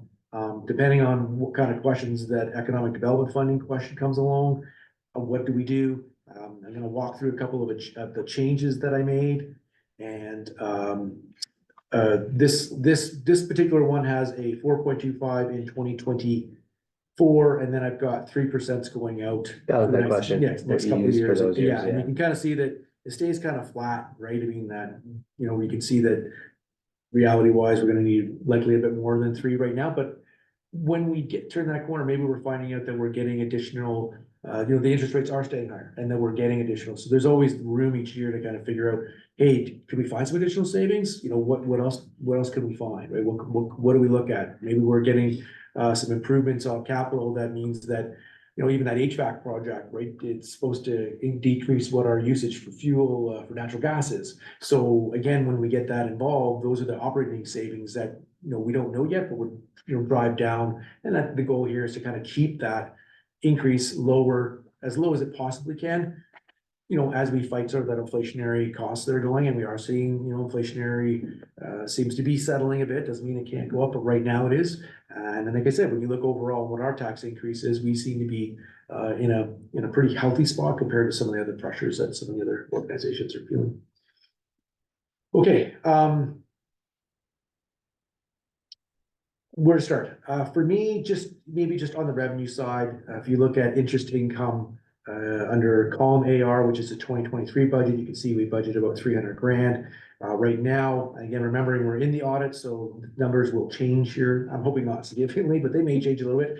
You can see the current year, we're about 512. So again, a $212,000 additional interest income, which is just awesome, right? I mean, it's just, you know, making additional funds off having a better rate. So I have bumped up the 2024 budget to 450. Now, is that too conservative? I mean, those are some of those questions that we can ask, and, you know, maybe you make it 475 and you're at, you know, basically even as far as where we're at for budget this year, or hey, maybe it's a bit more and we lower what the tax rate is. I mean, those are conversations that I'm hoping we can get today. Grants, again, you'll notice that so line 14, that the budget was 634, we're at 636, so good to go there. But you're like, hey, well, what's going on in 2024? You're at 933, and then it kind of flattens out again. Well, the city received about $186,000 from the province for a grant for helping out with OCP, the zoning bylaw upgrades and all that sort of thing. So I plugged that revenue in here, but there's an offsetting increase in the planning budget as well. So they kind of budget to get the revenue up. We've got the planning going in general government as well. Grants unconditional, just so you're aware, that's the small small community grant that comes along.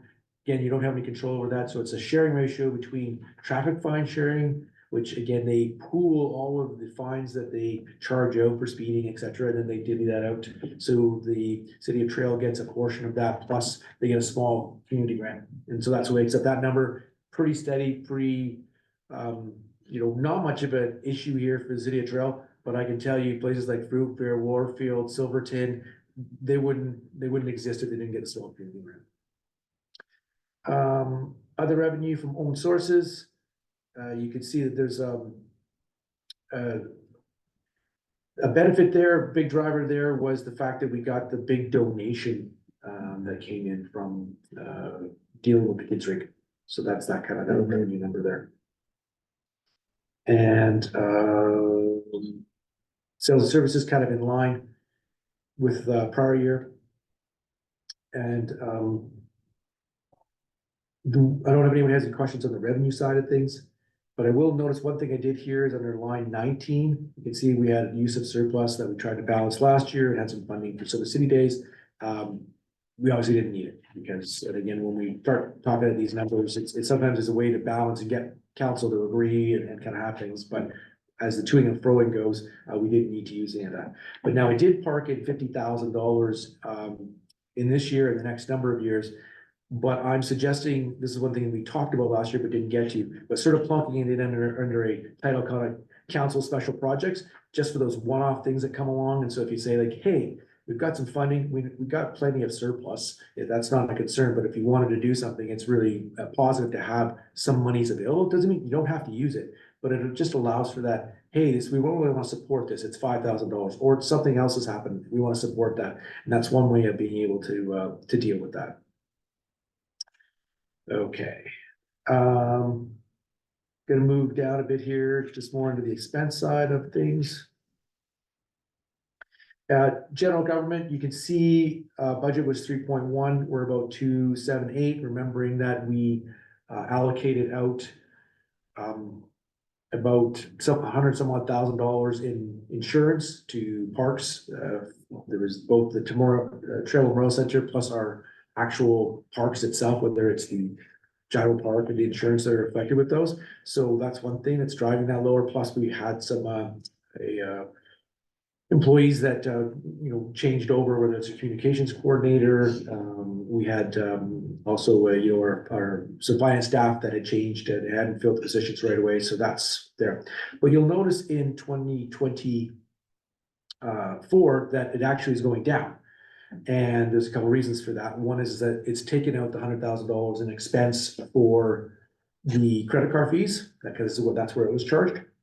There was also the allocation, like I said, of insurance over to the parks budget. So again, all it is shifting, no increase, but it is a shifting between the two areas in the budget. But on the other side, there is an increase of the $186,000 for the planning grant. So that's why you're seeing it lower. It would be even lower if we didn't have the additional revenue, grant revenue for doing the zoning bylaw. Now, protective services.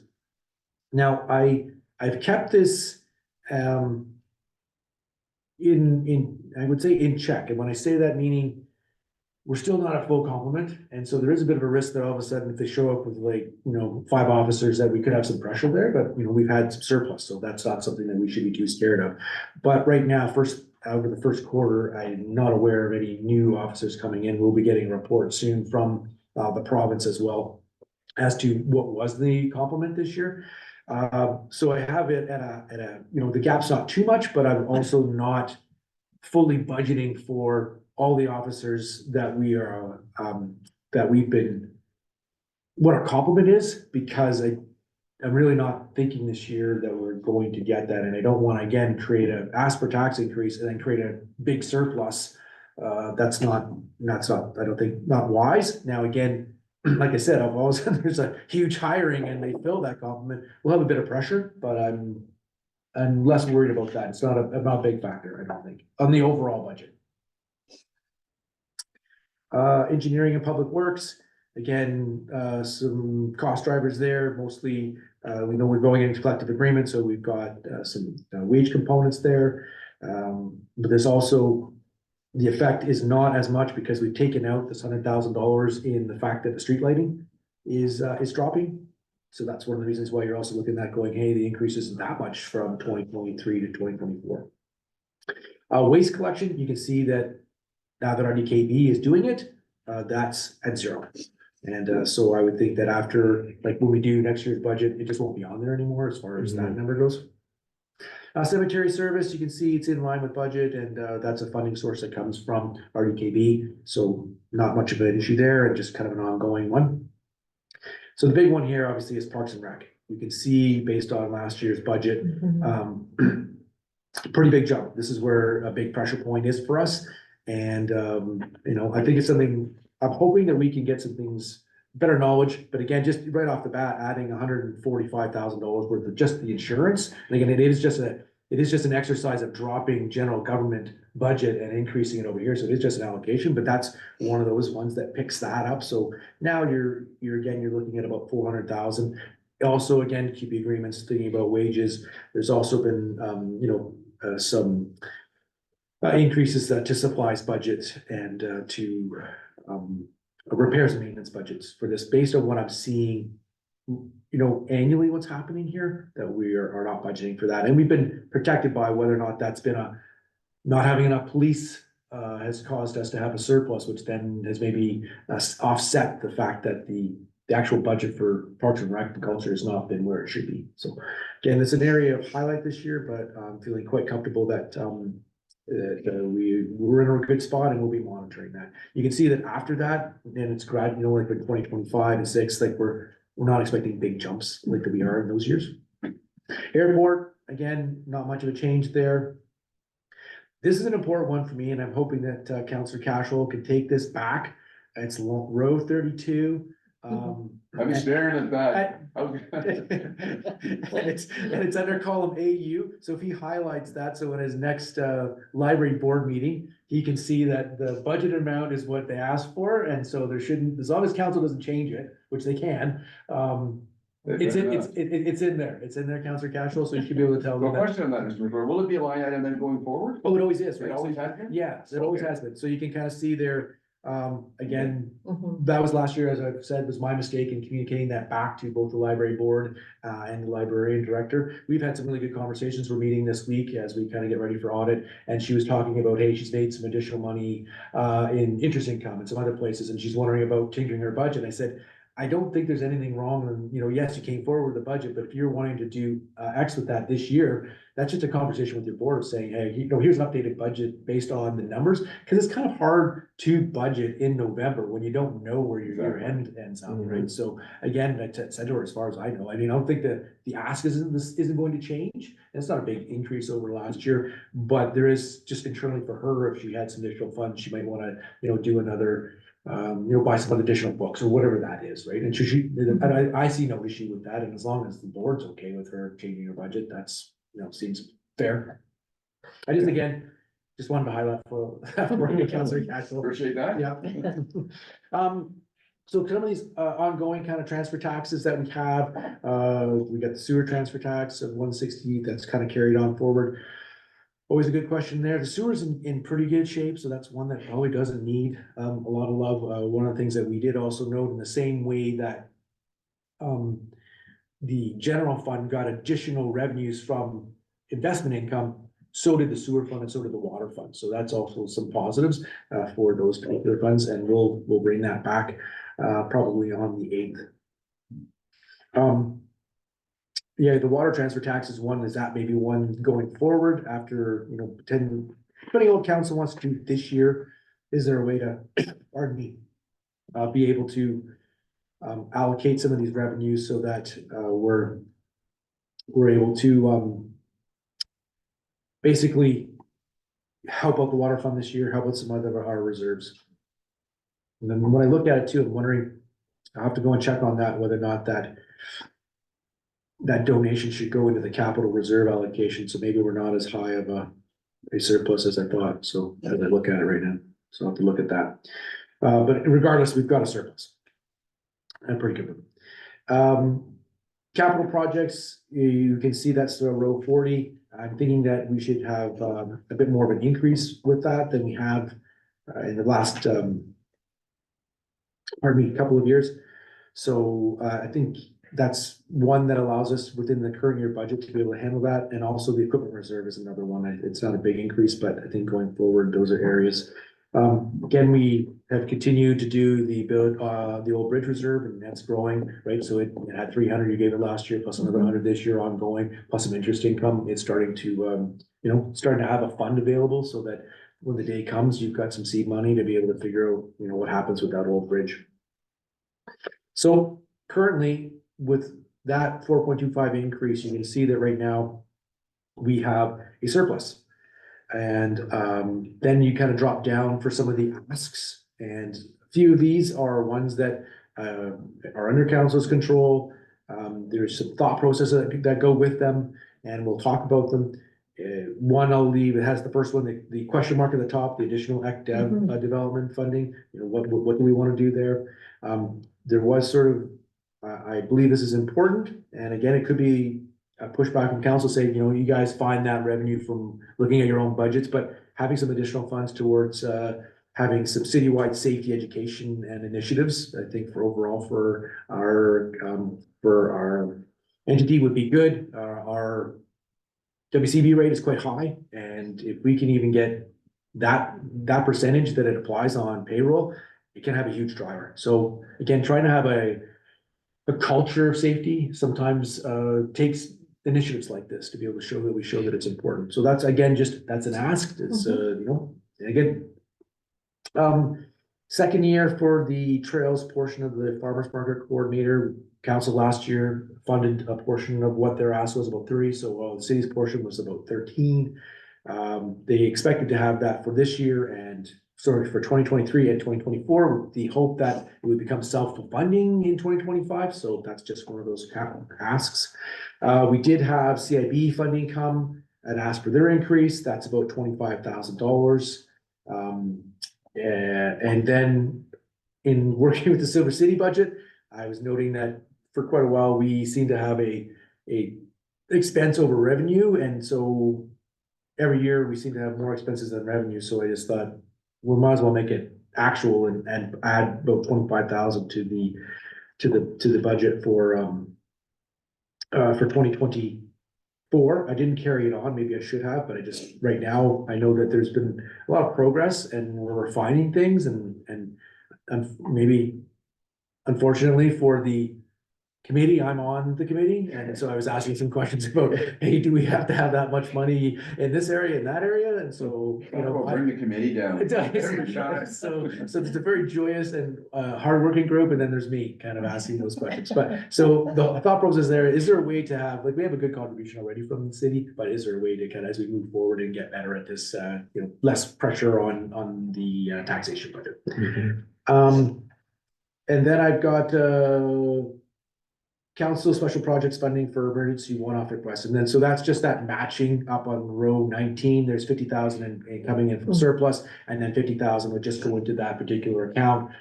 So during a year, if something came along, a one-off, an emergency, if you want to do something, you got some money sitting there.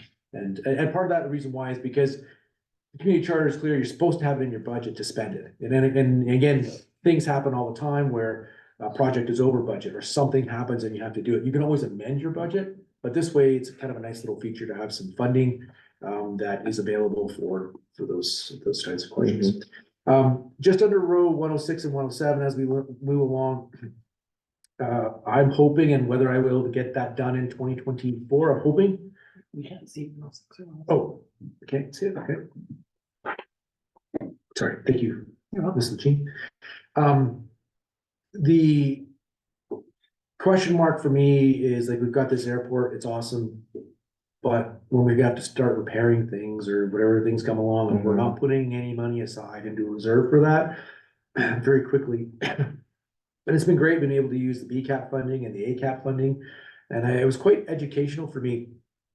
The inspectors were out at our airport last week, looking at our wildlife management and kind of our fencing and what happens for counting birds and when we, you know, how many birds we have, what type of birds. And they were very impressed with what we were doing, and we'll get a report from them. But one of the reasons that there is this ACAP and BCAP is that at one time, the feds owned or were responsible for all the airports, and they funded them.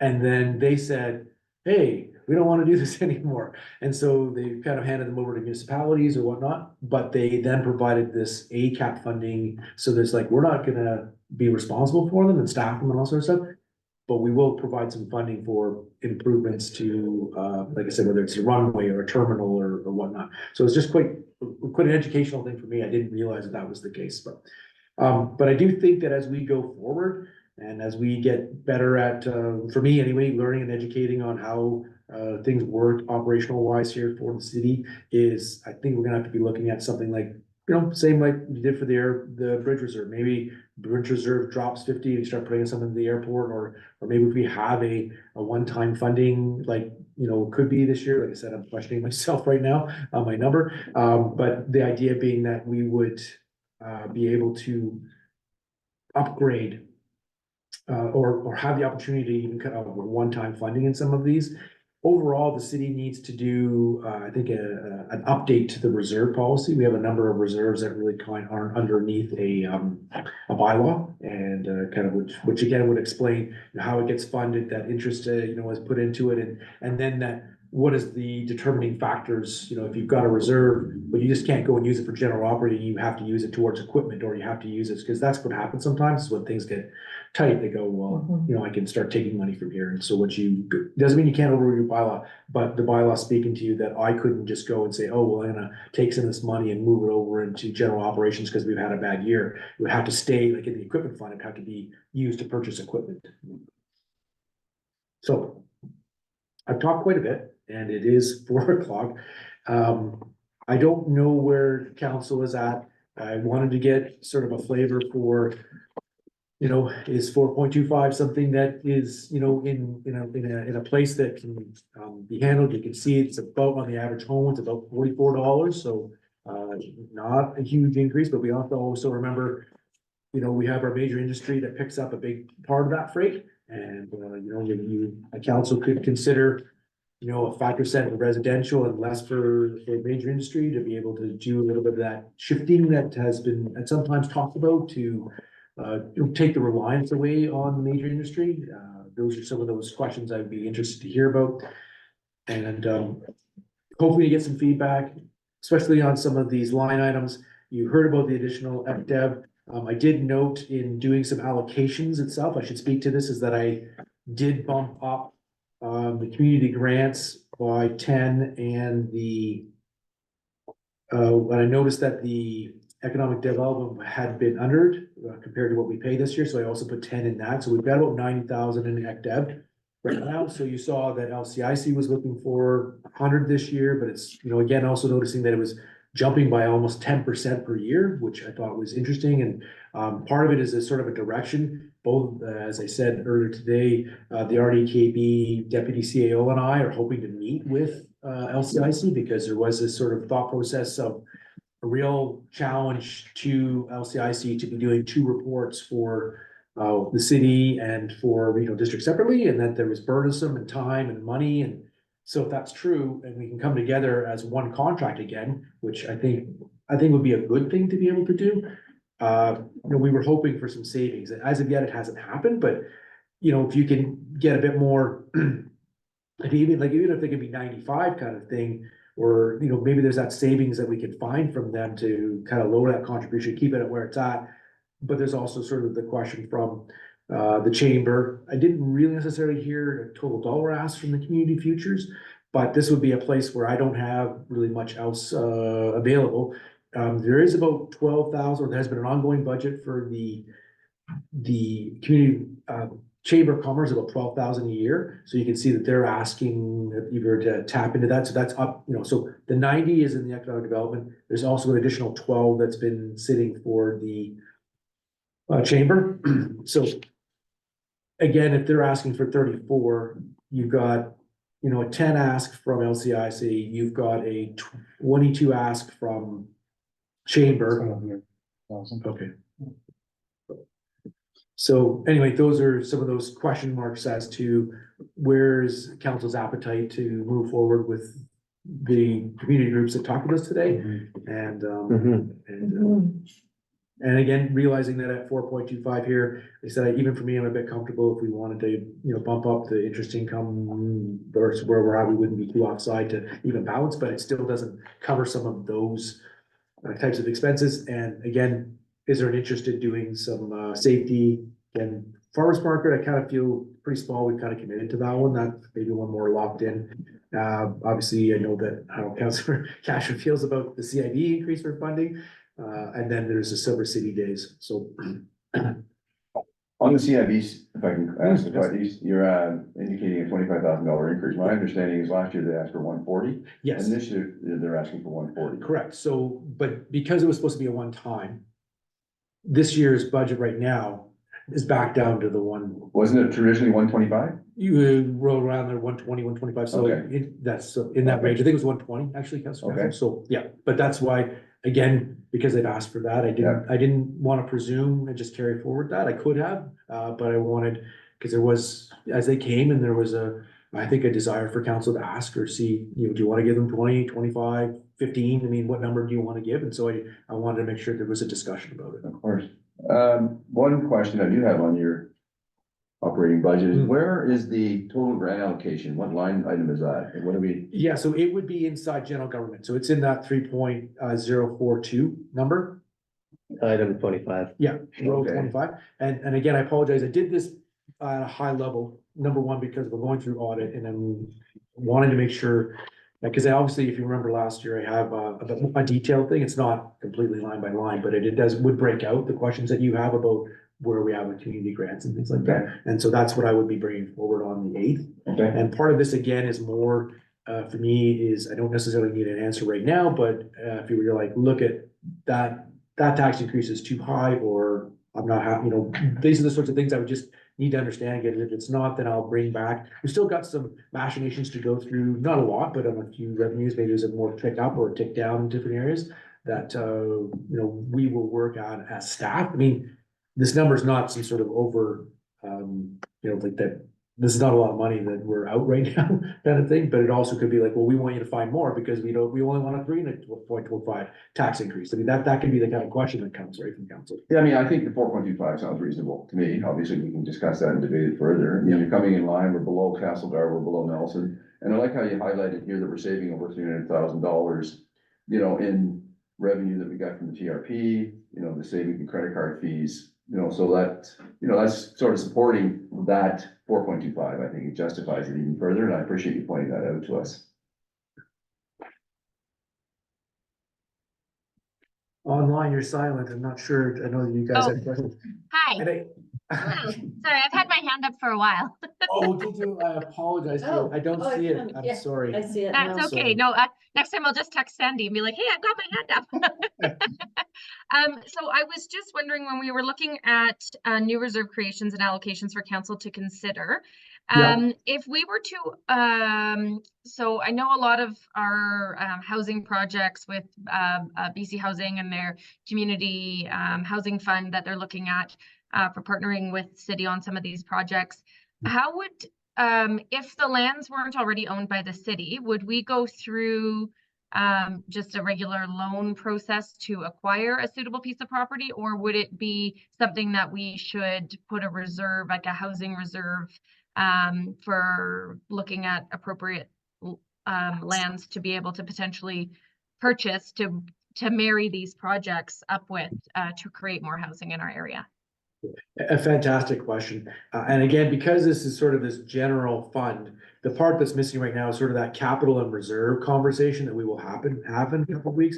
Because, for example, we have about 600, almost 700,000 in our land sale reserve, right? So that would be a place that I might say to you, and when at the land sale, just to be clear, what the province mandates on that is that when you sell a piece of land as a municipality, you can't just say, oh, well, let's just put that into our revenue so we have less tax increases.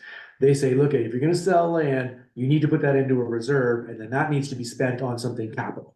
You cannot use it, because you can see where people have had lots of land, they would just, That's right. hey, we have no increase, we just keep selling land, sort of thing, right? Turn it into real estate. Exactly, right, and funding it that way. So that's one, Councillor Hanson, that I think that I will show sort of where we're at with some of these reserve funds, and there's a couple of other odd ones that we have that we have a local improvement. There hasn't been a local improvement here in, I don't even know how long. The last one was, I think, about $10,000-$20,000. And a local improvement might be a case where you have maybe a part of West Trail doesn't have a sidewalk or a paved road. Community comes together, or the 6 houses on the place, and they say, we want that paved. Well, we can come together, we can take that fund, some of the funding out of that. We maybe cost $100,000 to do that local improvement, pave that area. And then we would collect back from the houses that didn't have that road. They would have to agree, but they would pay through their taxes for their portion of a local improvement. But the balance in that is quite significant. And I think that that's, again, another allocation component that could go into the capital reserve, could go into the another reserve, if you wanted to do a building reserve or those sorts of things. And that's where, again, a wholesome conversation on reserves and having money available. You don't want to be creating, huge pots of money that aren't being spent, mind you, but it is a great question. If you would come to me and said, hey, we can buy this for X, that would be a place I would say, hey, council, let's look at some of these reserves we have, like the land sale, some of these other ones, and, would that be a place that we could buy that you spend that capital in appropriate way and not really affect the taxpayer. Thank you. Thank you so much for that. And I'll just speak to the 4.25 if I can. You know, I mean, no one wants a tax increase. No one does. I mean, we had a substantial, you know, a more substantial tax increase last year than people have seen in decades. But it was because we needed to catch up. And unfortunately, infrastructure, until we get more money from the federal government, infrastructure is something that we will have to pay for. And if we don't appropriately allocate money for that infrastructure upgrades, unfortunately, we're going to be so far behind, and then we're going to be borrowing money at not as great a rate as we could have, you know, many, many moons ago when it was 0%. But I think, you know, knowing that, you know, there is bigger, more substantial increases coming on the RDKB level, I think it, you know, more thoughtful to be maybe on a slight bit more generous this year and be a little more conservative as the RDKB funds change and their tax requests increase and adjust accordingly, so it's not so much of a substantial hit on the residents. That's great feedback. Thank you. Did we lose Councillor Martin by chance? No, Councillor Martin's still there. Oh, it is. Yeah. I just don't see him on my screen. Councillor Benson, Oh, you have your Councillor. hand up. Go ahead, Councillor Benson. Thanks, Mayor Jones. Thanks for that, Colin. Definitely some things to think about, and I look forward to seeing the paper documents that those in the room have, just so I can digest it a bit more. But overall, I just want to thank you for presenting this in a way that ensures that we can engage in meaningful discussions with our constituents with confidence. It means a lot. So I know this is your thing, this is your jam with all of your with your accountant background, but it does mean a lot that you're able to make this in a way that we can feel confident talking about. So thank you. Thank you. So, I mean, again, like I said, don't need any answers. The one that would be important just to know is, again, whether or not that flows in later, but just as I prepare for that April 8th meeting is kind of what your feedback on the economic development, and if there's anything that you want on or off some of these, that would also be key, and or if there were some that you want to lock in now, that so I can, you know, like I said, whether or not it's the farmer's market, you go, yeah, we're gonna do that, get that off that list and put it into the, you know, into the upper expenses kind of thing, so. Councillor Hanson's hand is up again. Okay, and Councillor Sorry. Benson's also, oh, no, Yes. okay. Sorry, Councillor Hanson, I'm sorry. It's okay. I was just wondering, Colin, I've seen in other areas and other municipalities where they actually have like a public open house where we Yes. actually get feedback from the residents, you know, have Yes. boards up, are we going to be doing something like that? Because I think it would be really neat to have an opportunity to really get some feedback from our residents and where Yeah. they think it makes sense for us to spend some of this money. Totally, would like to do that. No, in the past, there hasn't necessarily been. I can say that, in the number of years I've been doing this, I think the maximum amount of people I got was 12. A lot of times it was like 3. So there sometimes can be a lot of effort, but then again, you can't say they didn't have an opportunity to come and talk about it. And it is really important to those that are watching and that are interested to be able to ask some of those questions, because they will say, well, hey, wait a second. Because it, you know, really allows that opportunity to that individual that doesn't understand, my tax bill doesn't match this, and well, actually, only 41% of that's from the city. You know, those are the really good one-on-one conversations that I have had when we've had that. But that is certainly something that I'm willing to put together. Yeah. Councillor Benson? Thanks. Colin, what is the expectation of us for the 3 delegations at the beginning of today's meeting? What's your ask of council? Is that to be considered for the potential future funding, or is there decisions that we need to make based on that, other than obviously the LCIC one? Yeah, great question. I know that they have come. I know the LCIC obviously doesn't have a contract, and I am trying to work with the RDKB deputy CAO there on us trying to get a contract.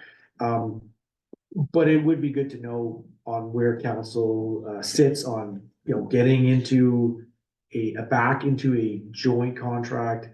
Is the dollar amount, you know, something that you're comfortable with. Again, with the chamber ask, from this year significantly higher than it has been, not quite triple, but, those sorts of, things. I know the LCIC might have a little more of a stress to it because they have been waiting and basically RDKB's in that range where they've kind of committed and they're waiting on kind of finishing off the document, but the hope is that it would be a 3-year contract starting kind of April 1st.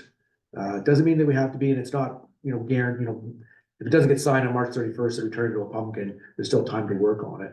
But it would be interested to know where council's at with, being able to allocate and their interest in support of what the asks were there. And I see Councilor Martin has his hand. Councilor Martin, yeah. No, I just, thank you. I just want to echo what everybody else is saying, that 4.25%, I think is fair. I think it's, when you look at what's going on in the rest of the province and some of the municipalities, it's quite high. So I think I'm in favor when we do come to that conversation, and would agree with that 4.25%. When, as Mr. McClure mentioned, that there is a $90 hit from last year's taxes, I think we can keep it low. I think we will be doing a good job. Thank you. Yeah, I just want to agree too with what everyone has said. Quick question though, after you meet with the auditors next week, do you think that'll change anything that we have? I don't. I mean, they tend to nitpick on certain things and they may say that I need to accrue for this, but that would just be sort of what the current year is. I'm pretty confident we're at. Like I said, it also coming on the 8th, I will have another couple of weeks. So the audit doesn't start until the 8th. So I'm not worried about that per se. I feel pretty comfortable where the numbers are coming in. It could be slightly different, but it's not going to have that much of an effect. The bigger piece for me will be working with staff just on some of the revenue numbers. We've had some increases in admissions. Like, is that something that could be a bit more of a revenue driver, right? Again, those would be some of the questions. And then also just on the expense side to make sure that I've got the asks that were put in place. And also the other question that will come in is that when I'm asking here for an increase over into the capital reserve.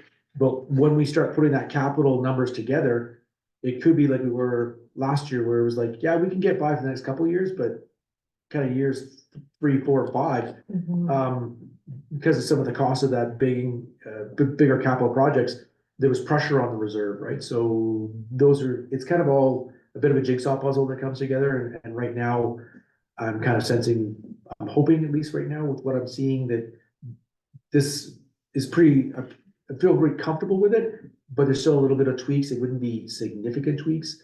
And I also really need to understand what the capital asks are for this year and going forward. I had mentioned before that the kids rink, it's about $382,000 over budget on that capital project. So that was quite the surprise. And it's, that puts a lot of pressure on the capital reserve, which again, if we've got a surplus here, that might be something that council could consider bumping up the capital reserve because it took that hit.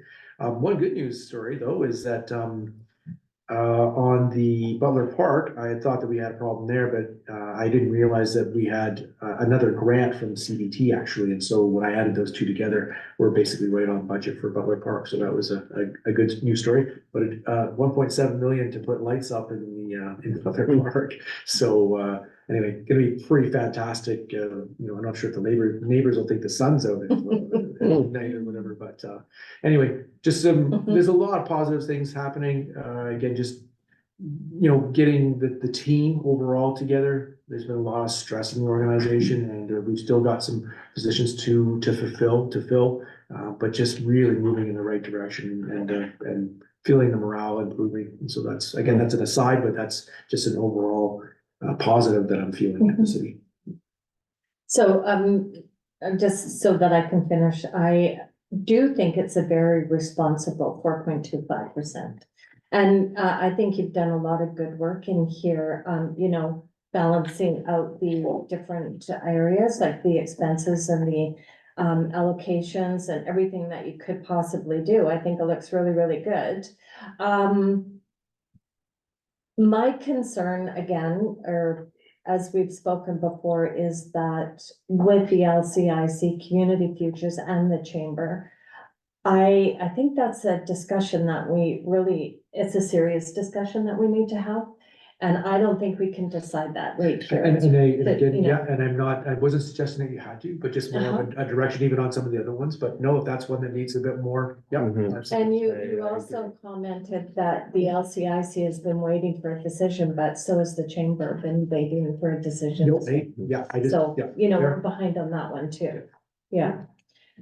Just another comment or a question, I guess, under the expenses, line 31, you have the airport Yep. sitting at about 700,000. Yes, And then down under, line 103, you're looking at the new reserve creation. yes. What would you think that would come under the airport reserve? What dollar amount? Well, what are some of the expenses that you would see coming out of that? Well, one day you're gonna have to pave the Uh, airstrip and, that tends to be expensive. Mhm. So I know that in the past, you know, we've got the terminal building and I know that our airport manager is, you know, always looking at what's happening with whatever grants are available and the timing of things. But just even doing sometimes, you know, bigger patches and things like that, they cost a lot of money. And I know that last year we haven't quite finished up on capital this year, but he was hoping to get a B cap to be able to do some additional paving areas near that. And so those are the kind of combinations have. But again, great to have B cap, but B cap's likely not going to say, Mhm. you know, it's good to have some money there for whether or not it's a piece of equipment, whether it's some, you know, most of it would be runway and terminal kinds of questions. That's where, again, a suggestion that I have. The other part that the city's not super strong on and getting better though is sort of that asset management. And that sometimes is one of those big eye openers. I know even for Councilor Martin, being on the RDKB, they are trying to even hire staffing, a couple of staff for asset management. And so we've tried to talk with them on whether or not, if they do that, would they be just for RDKB? Would they help us out with trying to get ours, you know, up? Because it's not just, you know, the water lines and the sewer lines and the paving, that's a component, but it's our buildings, it's equipment, it's things like, you know, including that would be the airport terminal and it would be that runway. So that's what you asked me, that would be the sort of thing. And again, it could be just one that you, as we get to a year, if we had a surplus, that you're saying, let's put this amount into that, so that when you need to do a repair, or if you, as it builds up over time, that when it's time to do the airport runway, that you've got some money. That's all. Makes sense. Thank you. Thanks. My question is tying into what you already raised, Mayor Jones, that just according to my calculation, the community futures are looking for $55,790. What was that? Okay. That's what my tally is, just on that one sheet that he gave on shortfalls. These are three very important community agencies that we've had long-term relationships with. And I was impressed today with all the presentations, to be honest with you. And, you know, the LCIC came with some of their top guns. And they're, you know, they got some pretty strong representation when you look at their board. I'd like to deal with this as quickly as we can. I know it's not gonna happen today, but just to echo sentiments, I think Councilor Benson also raised it. You know, I think we owe it to them. I mean, they are huge community partners. And I would make this a priority if we have to make a separate meeting. I don't know how that looks. Do we do this in closed? Do we do it in another? No, it would, all these things would be out in the open. Yeah, there's no, that Okay. kind of sense. Again, it's just, you know, it could be, you know, one of the challenges is that, is it for one or multiple years? LCIC is obviously looking for kind of a 3-year commitment, right? So cause sometimes I would even say to you, like, look we've got about 100. So if you wanted to do a one-time, again, we have a pretty healthy, just general surplus and we have monies, you know, kind of, do we say like, we'll fund this for a year?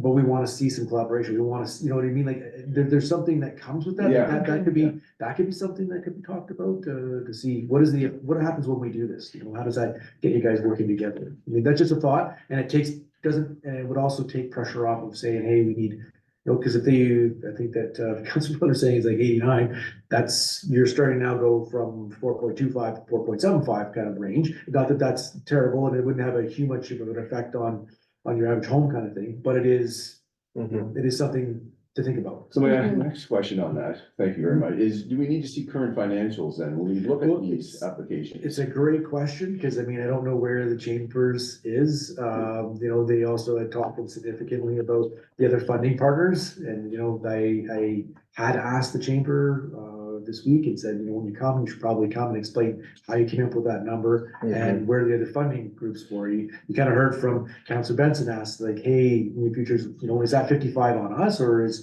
55 gonna be split like LCIC is, where you got 36% coming from the city and the rest of the partners are joining, right?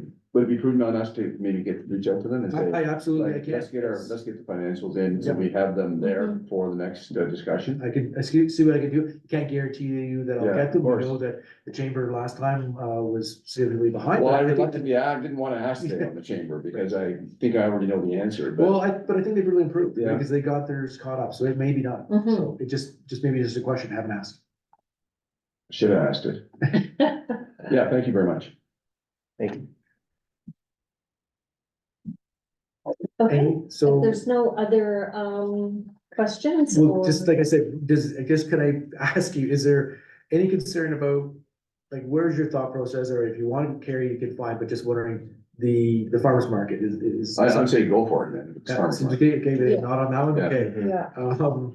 The CIB request. Well, obviously, I'm gonna say go for it on that one. I bring a bit of bias to the table, but But again, too interested in, especially online, I know you guys aren't here, so if I can just touch on that for 1 second, I'm meeting, and I won't get you too long-winded here, with Dan Roadley and Keith Smythe. We're trying to come up with a new plan for the communities in Bloom. Mhm. It's gonna require council's input, obviously, and staff input, so that is in the works. I'll maybe touch on that a little bit more at the committee meeting, but it ties into this, right, as to where we're going, and what the will of council is concerning CIB. Can you bring up the trees on our sidewalks?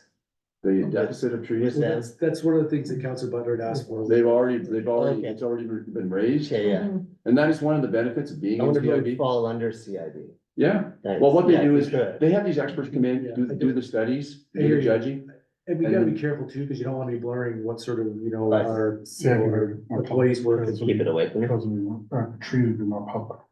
Right, And exactly. there's the tree program. Yes. Oh, okay. But these recommendations they make to the city. For sure, yeah, Recommendations from city, yeah. Okay, sounds good. Which is has been brought up in that report year over year. Mhm, I think it's. I mean, I trust your judgment on this, Mr. McClure, you're the expert, and I like the numbers, I think they all make sense. Same. You know, when I take my car in to get the car fixed, I don't argue with the mechanic, and I don't argue with my dentist, you know, you're an expert in this field, and you're bringing reasonable numbers with good explanations, so I like where you're going with it. Okay, and I That's appreciate me, that. I don't know, hear that from but, I Council. mean, the will of council is But I, the well, I majority think of the them. biggest thing though is we should probably call a special meeting to discuss the economic Mhm. development. Yeah. I like that. Sooner than like, Okay, yeah. okay, it might be Really tough just sooner with, than- Maybe all of us could maybe also next give week, our thoughts. yeah, to I don't know you. what people are back, but yes. Yeah. Well, I think you and Tia have a lot to bring to the table on that. Well, and I do have that one, the additional economic development as a question mark. It would be good for me to get some direction from council if I could, just on trying to finish up on those other kind of listed funding increases, like I said, for, you know, for safety, like I said, it looks like already people said the farmer's market coordinator is okay. Mhm. But the CIB, the Silver City Days and the safety, those would be ones that I just would, if I could get some feedback. And again, if someone The wants special to. project funding is just offsetting itself from the. Yeah, that's correct. Yeah, Yes, so that's- yes, that's, okay. yeah. Counselor Hanson has her. Oh, yes, sorry, Sorry. Councilor Hanson. Did you text her? I didn't see that. That's okay. That's all right. I was just gonna actually unmute myself and just start talking, but I'm like, it's, yeah, I definitely, the farmer's market coordinator, I think that makes a lot of sense. I like the money in and out for special projects because there's times when there's opportunities that pop up that I think we need to be able to jump on, and have money put aside to do that. Communities in Bloom, funding request, above and beyond, because it's not necessarily a increase from last year, it's an increase from 2 years previous that we've done these top ups, right? For communities in Bloom? Yes, that's correct. Yes. Okay, and so I guess my question is, and I do a little bit of gardening, not much. If you ask my husband, I kill the plants. But why are we not spending more money on plants that do not need to be purchased every single year? Like, I Yeah. understand that we need to have annuals to make things look pretty and colorful and match the colors and all of that, but why are we not spending, you know, on more drought resistant perennials that come back every year? There are colors that can be, you know, complementary to every single time we do some sort of event. I feel like it's a lot of money to be going out, you know, to rip the plants out that are dead. Yeah, and I think that that's where Councillor Cashel was saying that with Mr. Smythe and Mr. Rodley, that there is that you've been heard, and you know, that this is something that we need to look at. How do we cost contain? Yeah. Yes, we love these things, but how do we work on this? And I think that that's what he was speaking about, that they're looking at a plan. Yes, here's 2024, but we need a plan going forward, which involves a conversation with council as well. Absolutely, yeah. And I very much agree if we could have a special meeting just to discuss the economic development, just so we can really do the breakdowns of all of it, how much we have total to work with kind of thing. I mean, I guess we can pull money out of surplus, but what's the ROI, right? And also, you know, what's the measurables we'd like, and to be able to actually have some input in what's being spent, the money's being spent on in the contract. Okay. I can't remember if everyone's back here next week, midweek, or I don't know. Yeah, I got a couple of nods. Yeah, all right, okay. So maybe Wednesday next week. That should be a try. Okay. All right. We have a workshop that day, don't we, already? Maybe we could stay after it? That's right, this time. Yeah. That's the next one. Thursday or Friday. Yeah, good call then. Yeah. Okay. And thanks for getting that organized, Mr. Jeannie. Okay. That's. Yes, so we can do that. I don't see the. Colin, are you hoping for a motion for these right now? Is that what you're?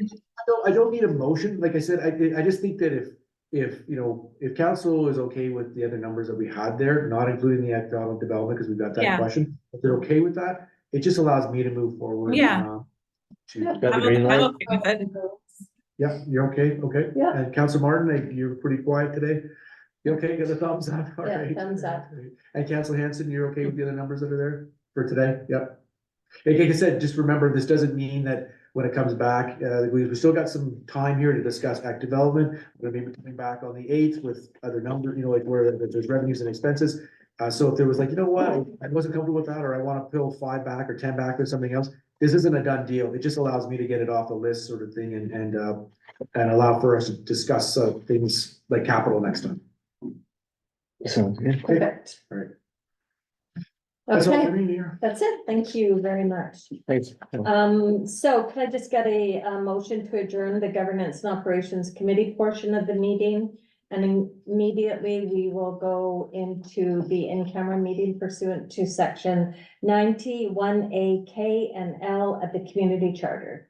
Councillor Wilson, seconder please. Councillor Cashel, all those in favor?